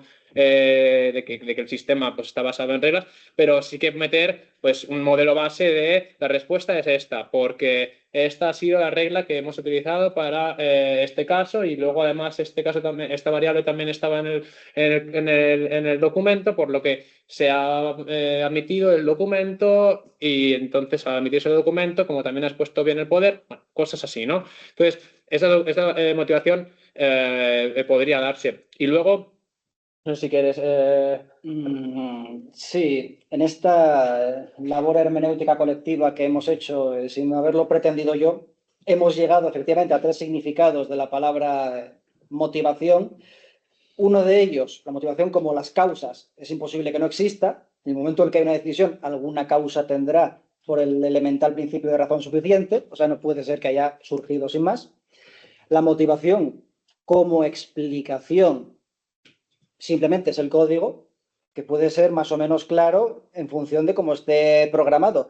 Gracias a la programación con ontologías y reglas, más o menos puede ser comprensible. Claro, hay que estar un poco versado en el lenguaje informático que se ha utilizado, pero no es una red incomprensible de correlaciones que ha hecho la propia máquina. Entonces, causas hay siempre, explicación hay siempre también, porque es el código, lo que pasa es que hay que saber manejarlo. Justificación, hay que ver exactamente qué es lo que se pide, porque si se trata de que la máquina se justifique a sí misma, eso ya presupone algo que no creo yo que haya que presuponer, que es, tiene algún sentido que la máquina se justifique a sí misma. Es decir, ¿por qué le exigimos a la máquina que dé una explicación si no hay en ella una subjetividad, ni hay una posibilidad de engaño, ni hay nada más allá de la propia explicación? La explicación sería la justificación, en cierto modo. Ahora bien, si lo que pedimos es que una persona, porque se trata, por ejemplo, de un sistema de man on the loop, es decir, el juez no lo vamos a suprimir, ni el lag lo vamos a suprimir. Si lo que pretendemos es que alguien, sobre la base de esa explicación, nos justifique con una redacción lo que ha ocurrido, pues eso podría hacerse, y se puede hacer en todas, se podría hacer en todas las modalidades. O sea, pedir a una inteligencia artificial generativa que redacte una justificación y que alguien lo supervise, Claro. que sea un lag con conocimientos más o menos del programa el que dé la justificación.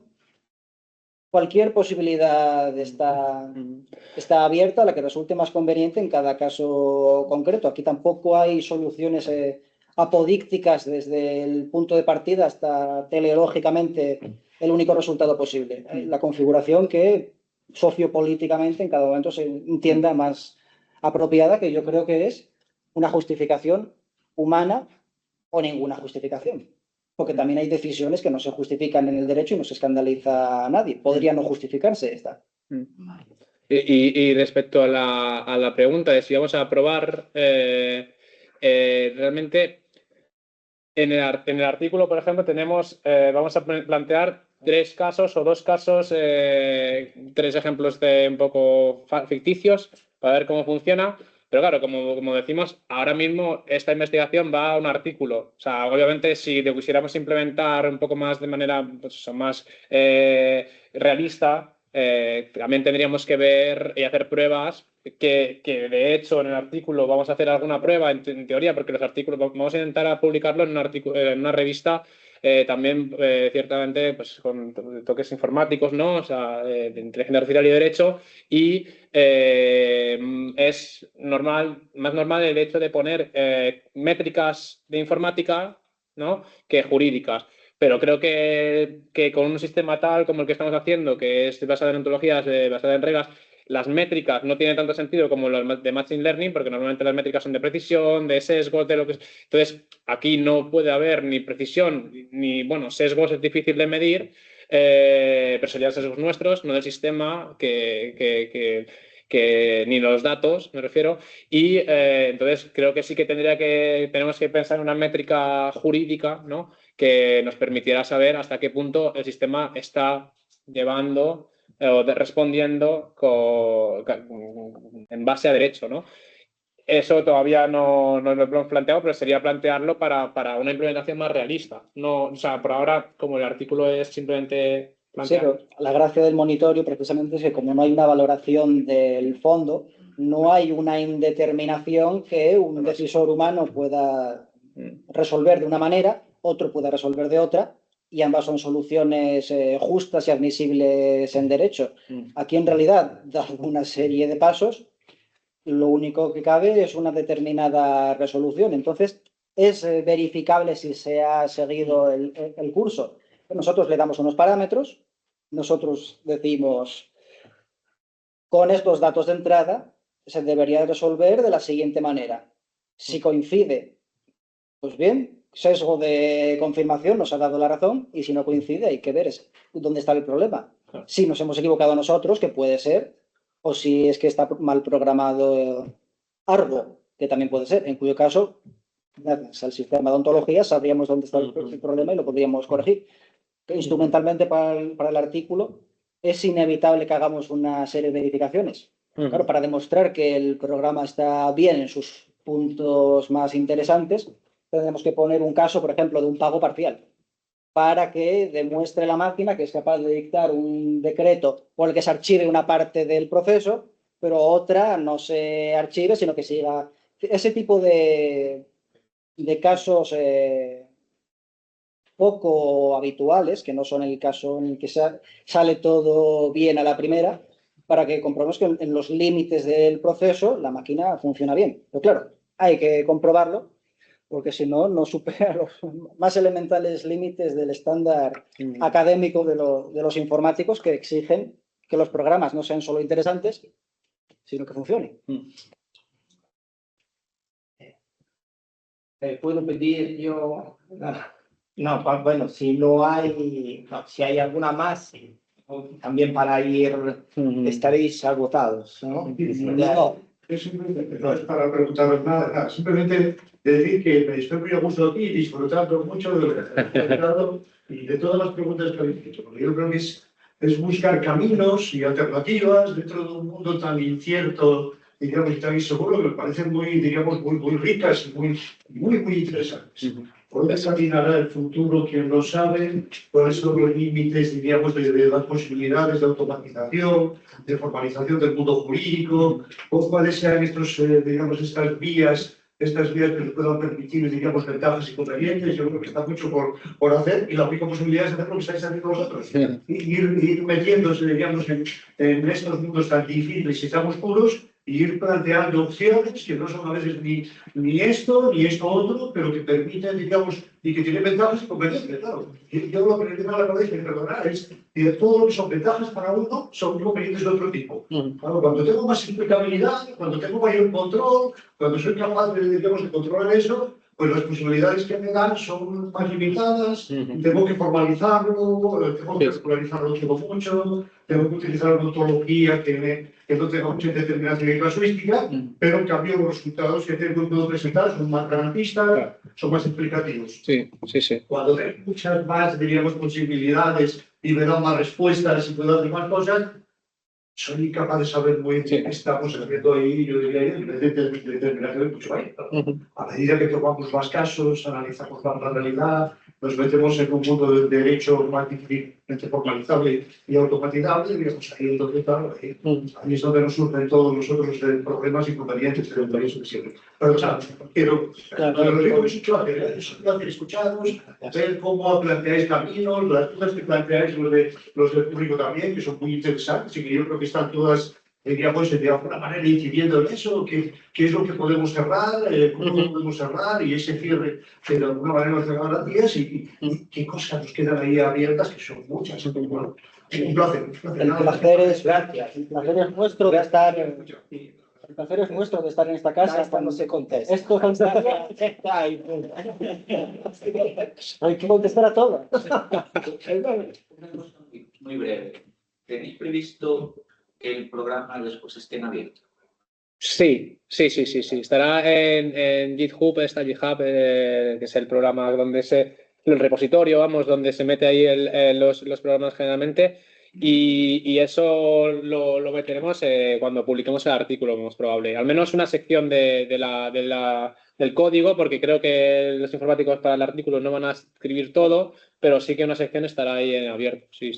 Claro, precisamente van a programar, porque si no nos eternizaríamos, las partes que se van a poner a prueba, que son las más complicadas, las que son de mero trámite y de reconocimiento de algunos elementos esenciales, esas, como no ofrecen ninguna complejidad y será por supuesto que se programan bien, esas para el artículo no van a aparecer, pero luego se va a programar entero. Bueno, no solamente va a estar en abierto, sino que el objetivo es seguir abriéndolo más todavía. Sí, claro. Claro, Argo está en su fase 1, en la que hemos tomado por objeto el monitoreo por las razones dichas, pero Sí. la cosa no tiene límite. ¿Queréis volver cuando esté en fase qué? A contar. En la fase enésima. Podemos venir aquí siempre que queráis. Sí. Claro. Pues si aguantáis todavía un par de minutos, que nada, de nuevo, que muchas gracias también a las consideraciones, Sí. no solo a las preguntas, sino también, porque nos sentimos benevolmente afectados por las consideraciones de Chus. Como decía el lema de campaña electoral de un ex rector, eso es lo que intentamos hacer, universidad. A ver, bueno. Yo quería plantear un par de cosas muy concretas y luego algo que ha surgido aquí que también me da bastante que pensar y a ver qué opináis vosotros. Bueno, lo primero, interpretando un poco también lo que igual late por aquí. Si pudierais hacernos una ejemplificación de ese mapa, de esa red de conceptos, los conceptos, los atributos, y las relaciones y las reglas, un poco para entender gráficamente y también para entender a qué clase de problemas de los que os habéis enfrentado. Si tuvierais que elegir un concepto, un algo que pudiera transmitirnos a los que no estamos metidos allí, lo que es. Eso es lo primero. Lo segundo, viendo todos los problemas que habéis encontrado, todas las cautelas que habéis ido añadiendo, todo lo que habéis ido excluyendo, ¿podríais cuantificarnos, en el caso en que Argo funcione, cuánto mediría la mejora en términos de eficiencia del proceso monitorio? Si ahora mismo con un proceso humano, un medio digitalizado de aquella manera, de una escala de 0 a 10, estamos en 2, si Argo funciona, ¿en qué número nos colocaríamos? Hacia el final de vuestra intervención, hablábamos, en un momento dado habéis hablado, en concreto Cristian hablaba del bucle, hacía referencia al bucle, que claro, que el proceso monitorio tal como está regulado no resuelve, que es el de las subsanaciones, ¿no? Entonces Cristian ha dicho una cosa muy interesante, ha dicho, claro, nosotros eso no podríamos implementarlo con una ontología informática, porque como el derecho es lagunoso ahí, no es lo suficientemente preciso, no determina hasta cuándo, cuántas veces se puede subsanar. Y ha dicho Cristian, claro, en el juicio, en el proceso monitorio humano, tenemos la herramienta, que es, porque yo no pronunciaré, a no ser que me obligue, no diré nunca la palabra LAG, el letrado de la Administración de Justicia dice, contamos con él en el proceso monitorio porque tiene algo que no tiene la máquina, el sentido común. Entonces, prudentemente pone un final al número de subsanaciones. ¿Se ha entendido bien? Vale, pues siendo esto así, claro, si eso es sentido común, significa que todos los letrados de Administración de Justicia aplican el mismo criterio. en toda la casuística, porque de no ser así, eso podrá tener sentido, pero no es común. Si es de cada letrado de la Administración de Justicia. Entonces, ¿por qué debería ser mejor que el que le habéis puesto de las 3 veces solo porque no lo hace un humano? Eso es una duda que se me genera. Y luego nada, simplemente quisiera renunciar yo también a intervenir en el rollo de la motivación. Porque yo creo que allí lo único que hay de lo que se puede, habéis hablado de 3 cosas, lo habéis definido entre todos de distintas maneras. Voy a dejar de lado lo último que mencionaba Cristian, que es lo único que se refiere a un acontecimiento, que son las causas de la acción. Pero en cuanto a lo de motivación, explicación, los que nos hemos formado en epistemología de las ciencias sociales o incluso en filosofía del derecho, siempre lo hemos contado con la diferencia entre el contexto de descubrimiento y el contexto de justificación, que creo que sigue siendo una herramienta válida para entender algo, que es lo siguiente. Frente incluso a una misma acción, o sea, si alguien asesina a Cristian, yo lo mato, ¿de acuerdo? Y cuando se me pregunta, ¿por qué mataste al asesino de Cristian? Yo puedo decir, pues, porque mató a Cristian al que yo quería mucho. ¿Qué estaría dando? Estaría explicando por qué he matado a ese asesino. Estaría explicitando los motivos que me han llevado a hacerlo.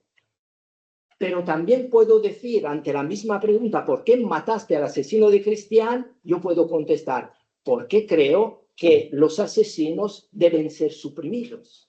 Me estoy refiriendo a... Pero esta vez no estoy dando el contexto de descubrimiento, no estoy explicando los motivos que a mí me han llevado a cometer un determinado acto, sino que estoy proporcionando las razones que justifican el acto que yo he realizado. Bien, en realidad ninguna de las dos cosas existen. Son normas, o sea, son criterios que utilizamos para interpretar las conductas ajenas, son gramáticas, le diría a Wright Mills, ¿no?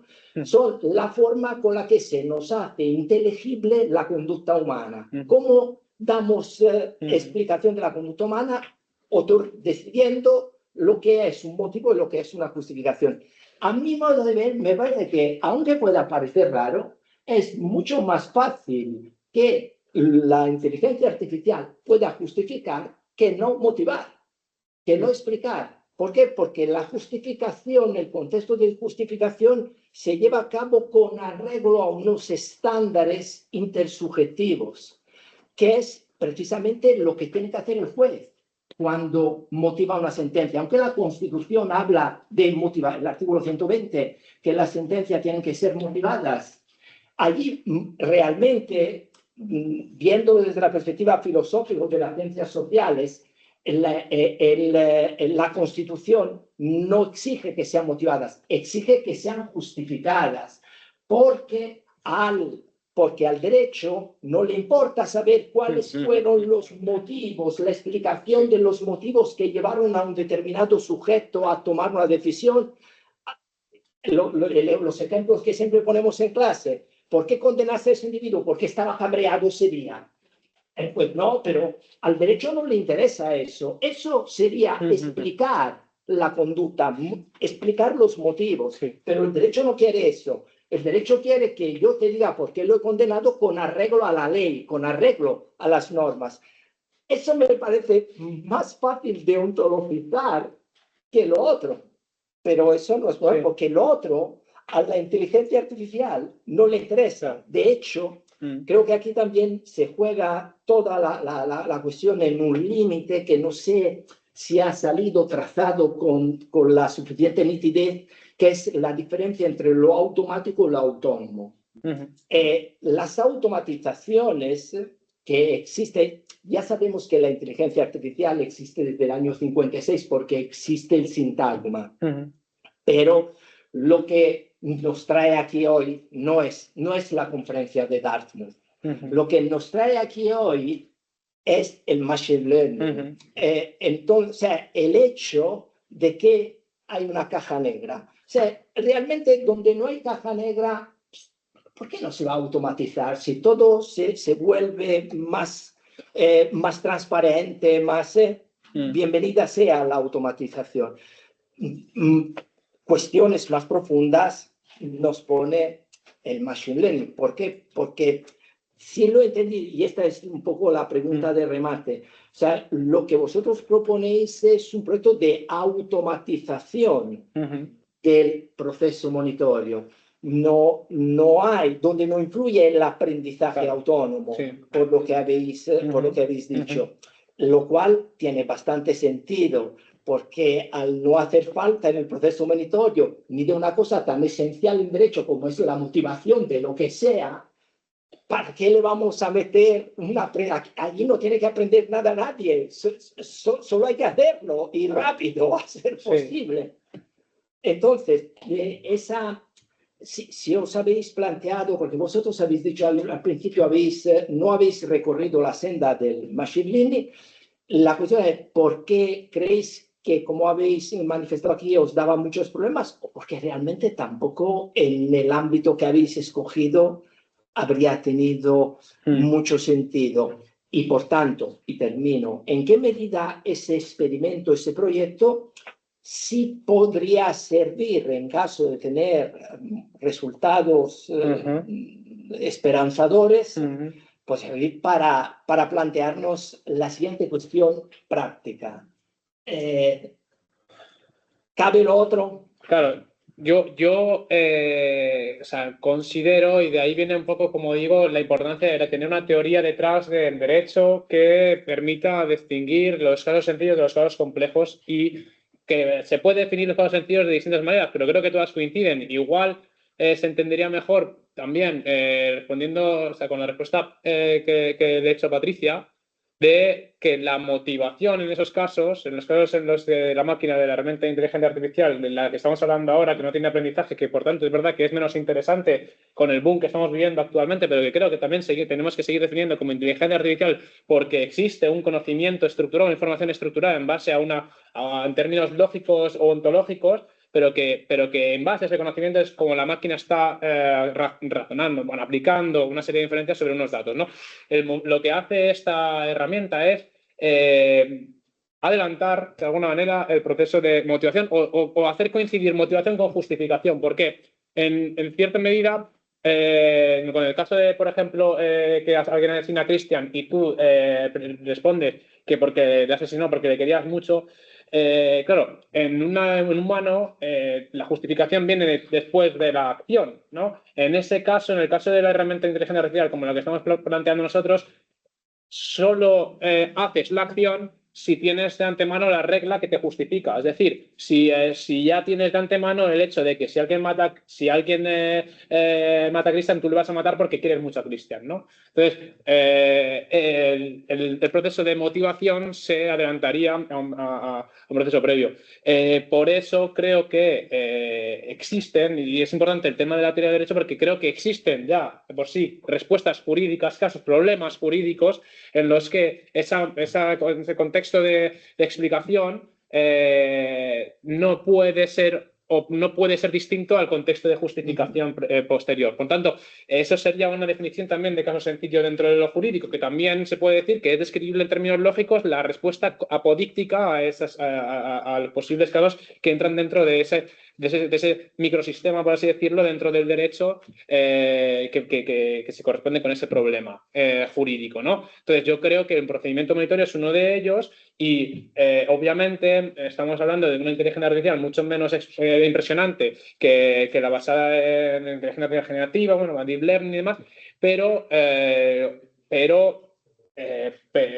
creo que por los problemas que hemos hablado ya que trae las herramientas de Machine Learning, el Machine Learning nunca puede automatizar la respuesta jurídica, precisamente porque no se sabe cuál es el contexto de descubrimiento, ¿no? Dentro de esos sistemas y por tanto también obviamente está el problema de que no sigue un esquema normativo que sí que sigue la inteligencia artificial lógica como lo que estamos definiendo, y una serie de cuestiones que hacen encajar en esos espacios que en el que se cierra el derecho, en esos casos sencillos, pues se puede encajar una inteligencia artificial de este tipo.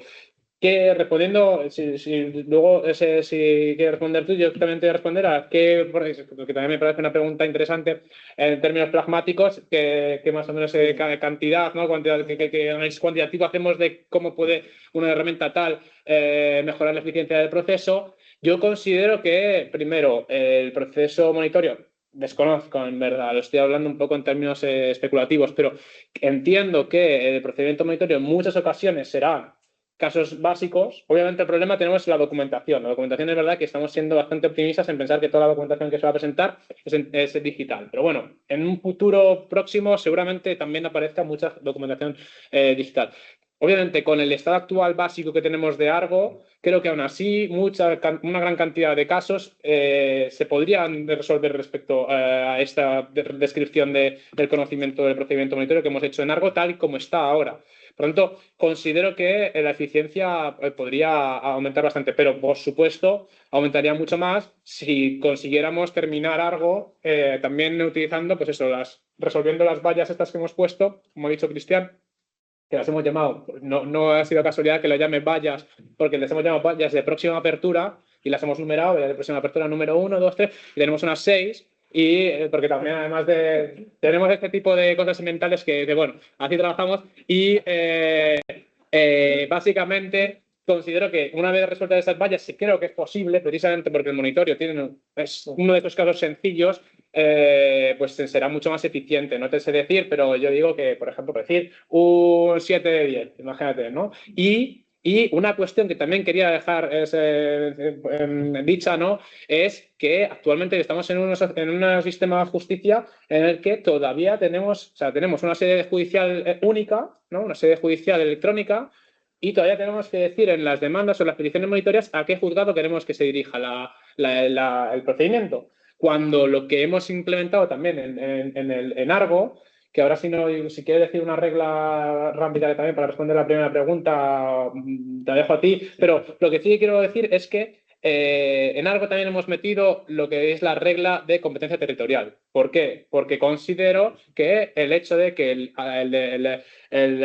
actor, la parte actora, tenga que decir a qué tribunal envía la demanda o el documento, el escrito, es una condición que igual tenía sentido cuando había distintos tribunales dentro de un territorio, pero cuando hay un único lugar donde se envían las peticiones o los escritos o los documentos, la sede judicial o el PAGAG, ¿no? Actualmente definido en el Real Decreto 6/2023, tiene sentido el hecho de que los ciudadanos tengamos que decir a qué tribunal vamos dirigido cuando tenemos reglas de competencia que luego se van a también polemizar porque las personas se equivocan. Pues que lo haga la propia cuando sea posible definirlo. Yo creo que en el procedimiento monitorio es bastante fácil definirlo porque es pues eso, fácil el de decir que el tribunal competente es o el del domicilio del deudor o el temporal o el permanente.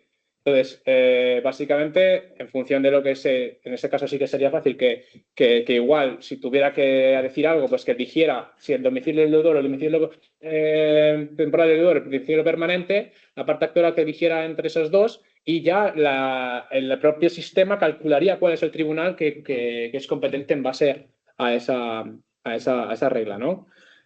Solo quería decir eso también porque creo que ya no solo en el monitoreo, sino que tendríamos que tender a un sistema de justicia en el que esa necesidad de decir hacia qué tribunal va dirigido pues, desapareciera, porque no tiene sentido cuando hay un único punto de envío, ¿no? de comunicación con los tribunales. Claro, esto no tiene ningún sentido particular en el proceso monitorio, porque es un proceso en el que no se discute la competencia objetiva. Tú, desde el mismo momento en el que lo que metes no es una demanda, que habrá que ver cuál es el objeto de la demanda para ver a dónde va, sino que metes una petición de proceso monitorio, la única competencia objetiva es juzgado de primera instancia. A partir de ahí, competencia territorial. Pues la competencia territorial es un sistema de reglas que roza lo subinteligente, incluso, porque Se trata de el domicilio del deudor o donde se lo pueda encontrar temporalmente, o si se trata de un tema de comunidad de propietarios donde esté el bien inmueble. Son unos foros muy limitados. Entonces, claro, pedirle al peticionario que diga a dónde lo quiere mandar no solamente no nos adelanta nada, sino que encima es añadir una nueva posibilidad de error. Es otra cosa más que se puede tener que subsanar. Que haya pretendido mandarlo a Madrid cuando en realidad hay que mandarlo a Toledo. Eso nos vendría bien en la universidad, ¿no? Claro, También. por otro lado, por poner un ejemplo de un problema que nos hemos encontrado en la conceptualización, una cosa que va a ser muy del gusto de los filósofos. Un concepto es el decreto de admisión y otra cosa es la admisión. Y entonces teníamos aquí la duda, ¿nominalista o esencialista? Como ha habido una admisión, se dicta un decreto de admisión. Como ha habido un decreto de admisión, entonces consideramos que ha habido admisión, o al revés, precisamente porque ha habido admisión se dicta un decreto. En la práctica no hay ninguna diferencia. Entonces, simplemente es ver en qué dirección apunta la flecha. Pero claro, hay que tomar una decisión. Esta cuestión para los informáticos. No, eso no lo he explicado. A los informáticos llegó la decisión final. No llegó la motivación de la decisión, porque ni la pueden ni la quieren entender. Pero en verdad, o sea, es verdad que la diferencia era sutil, pero influía en bastante luego en el diseño del resto de la ontología. Por tanto, era una decisión que había que tomar. Claro, si te equivocas, eso es un error constante que te recuerda que cada paso en que invocas o una cosa o la otra. Es un error ontológico. Efectivamente, ya quedaríamos deslegitimados por completo. Y finalmente, porque estamos haciendo los comentarios de atrás para adelante, la cuestión del contexto de descubrimiento y de justificación. Claro, el problema es que conceptualmente son dos cosas distintas, pero que realmente lo que todos desearíamos es que fuesen una misma cosa. En el contexto de descubrimiento es donde está la descripción de las causas que realmente han tenido lugar. En el contexto de justificación es donde se da la explicación aceptable, es decir, según los parámetros en los que uno espera que haya tenido lugar. ¿Qué es lo ideal? Que el contexto de descubrimiento sea el de justificación. O sea, que yo te diga cómo he razonado y sea la manera de la que tú esperas que... No. Yo protesto. Yo quiero portarme bien, pero quiero desear lo que me dé la gana. Claro, pero no eres tú el que establece el deber de la motivación. No, por eso. Claro, efectivamente, ¿cuál es el escenario ideal? Para mí es una garantía el hecho de que no sean lo mismo. Porque es precisamente porque creo la diferencia entre ética privada y ética pública. Pero no es una actividad privada, sino que es una actividad pública.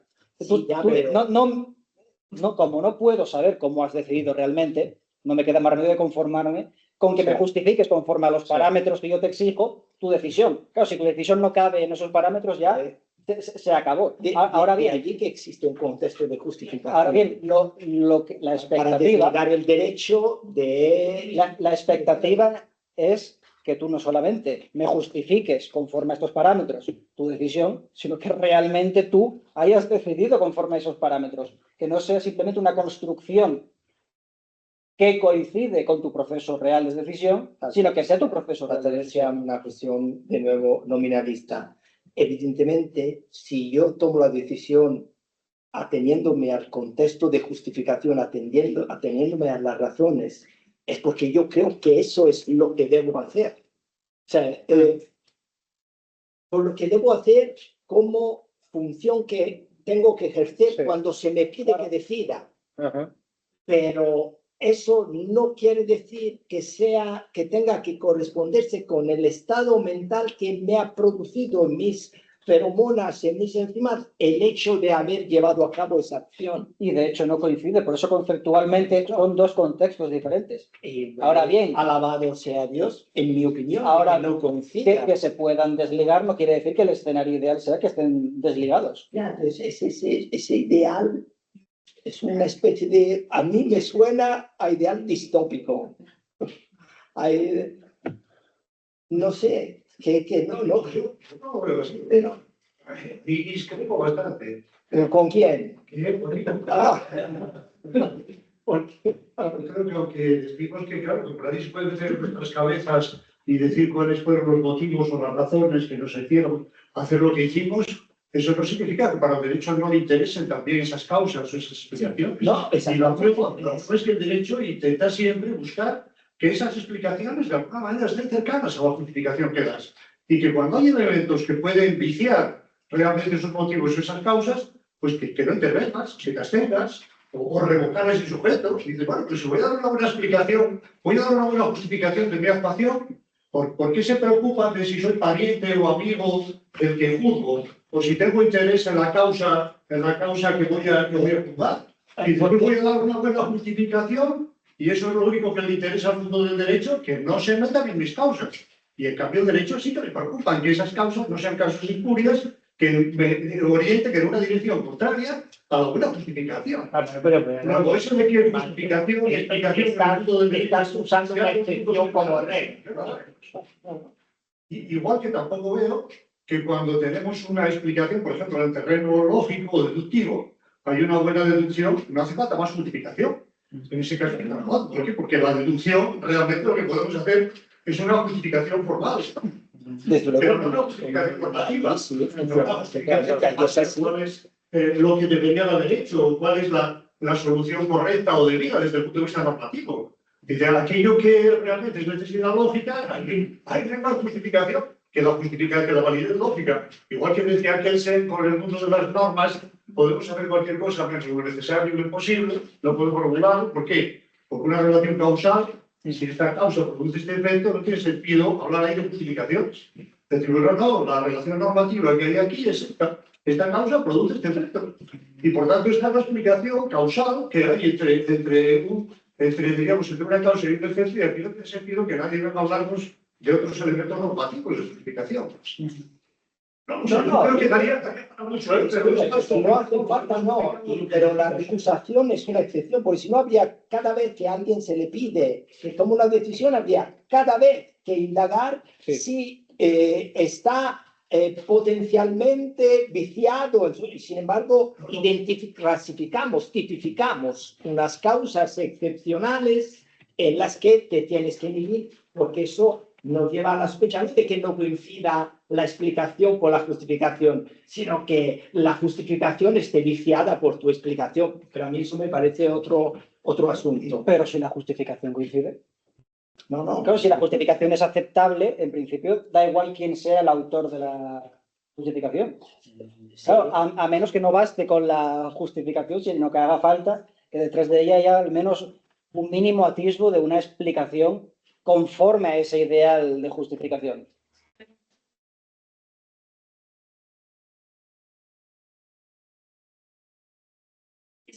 Claro.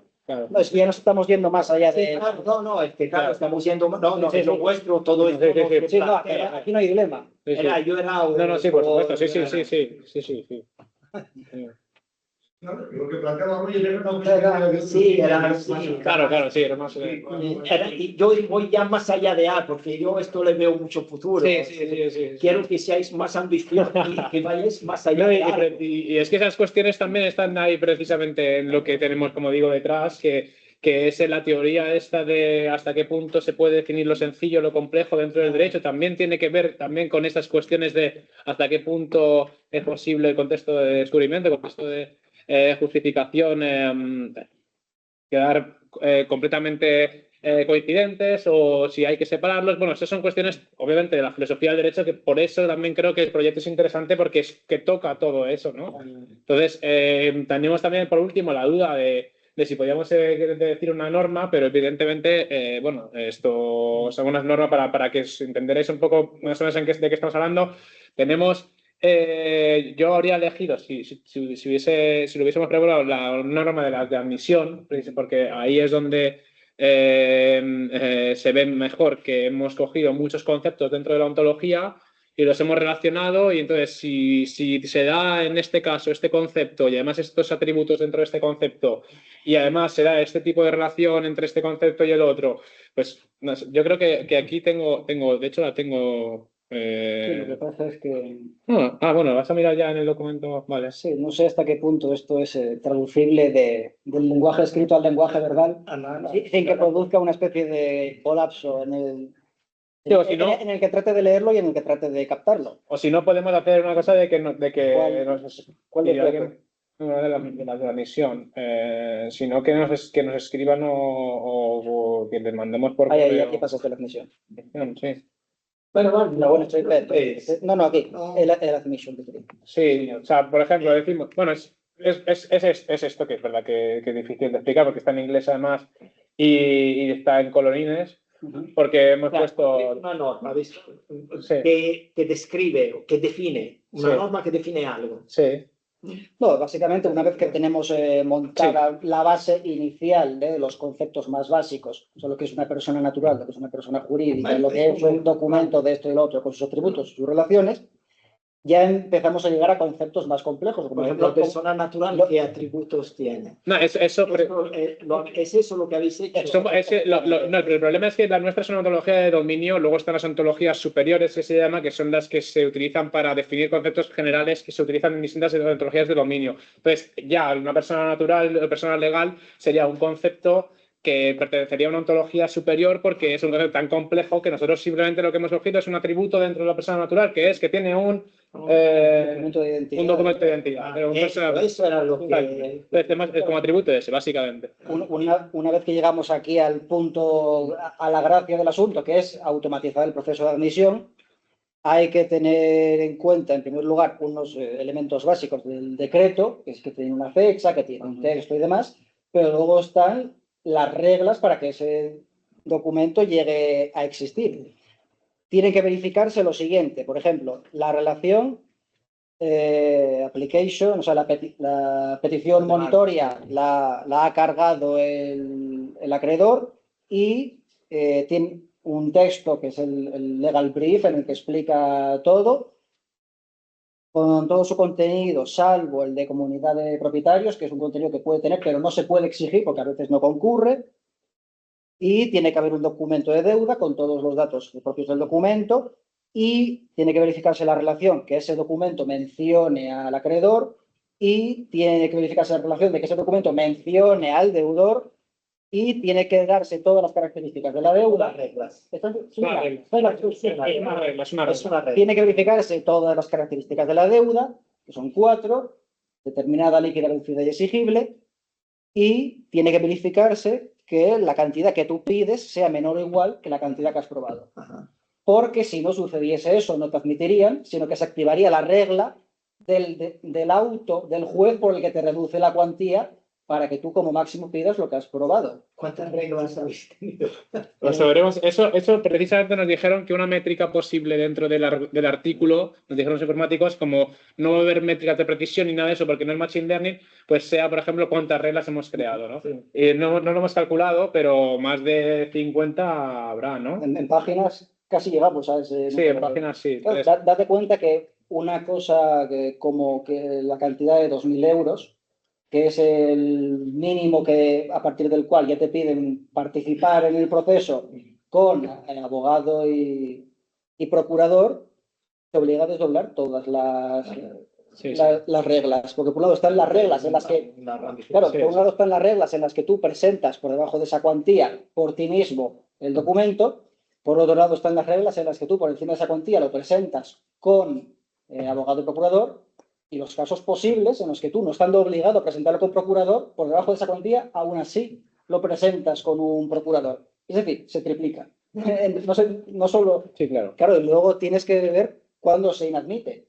Pues claro, cuando falla cualquiera de esos elementos. Es decir, por encima de 2.000 euros, si tú no vas con abogado, por ejemplo, decreto de subsanación, y empieza ahí el bucle. Entonces, aparte de grandes dolores de cabeza, lo que finalmente hemos tenéis una vida sacar en claro es una red bastante compleja que le sorprendería a cualquiera cuánta chicha se puede sacar de 6 artículos o poco más que tiene el proceso. Maravilloso. Bueno, pues yo no abusaría más de la parte de Miguel y de Cristian. os daría de verdad las gracias porque ha estado magnífica la sesión. De hecho, así no tenemos ni ganas de ir a comer, pero nada, de eso que muchas gracias a los dos y sobre todo al público asistente y bastante participante. Sí. Bueno, Muchas gracias.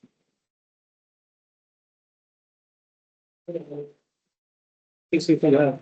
ya, y pronto os emplazaremos al tercer seminario a la vuelta de las vacaciones. ¿De hoy? ¿De tener grabado? ¿De tener? Sí, ya está detenida. Ya está detenido. Le doy.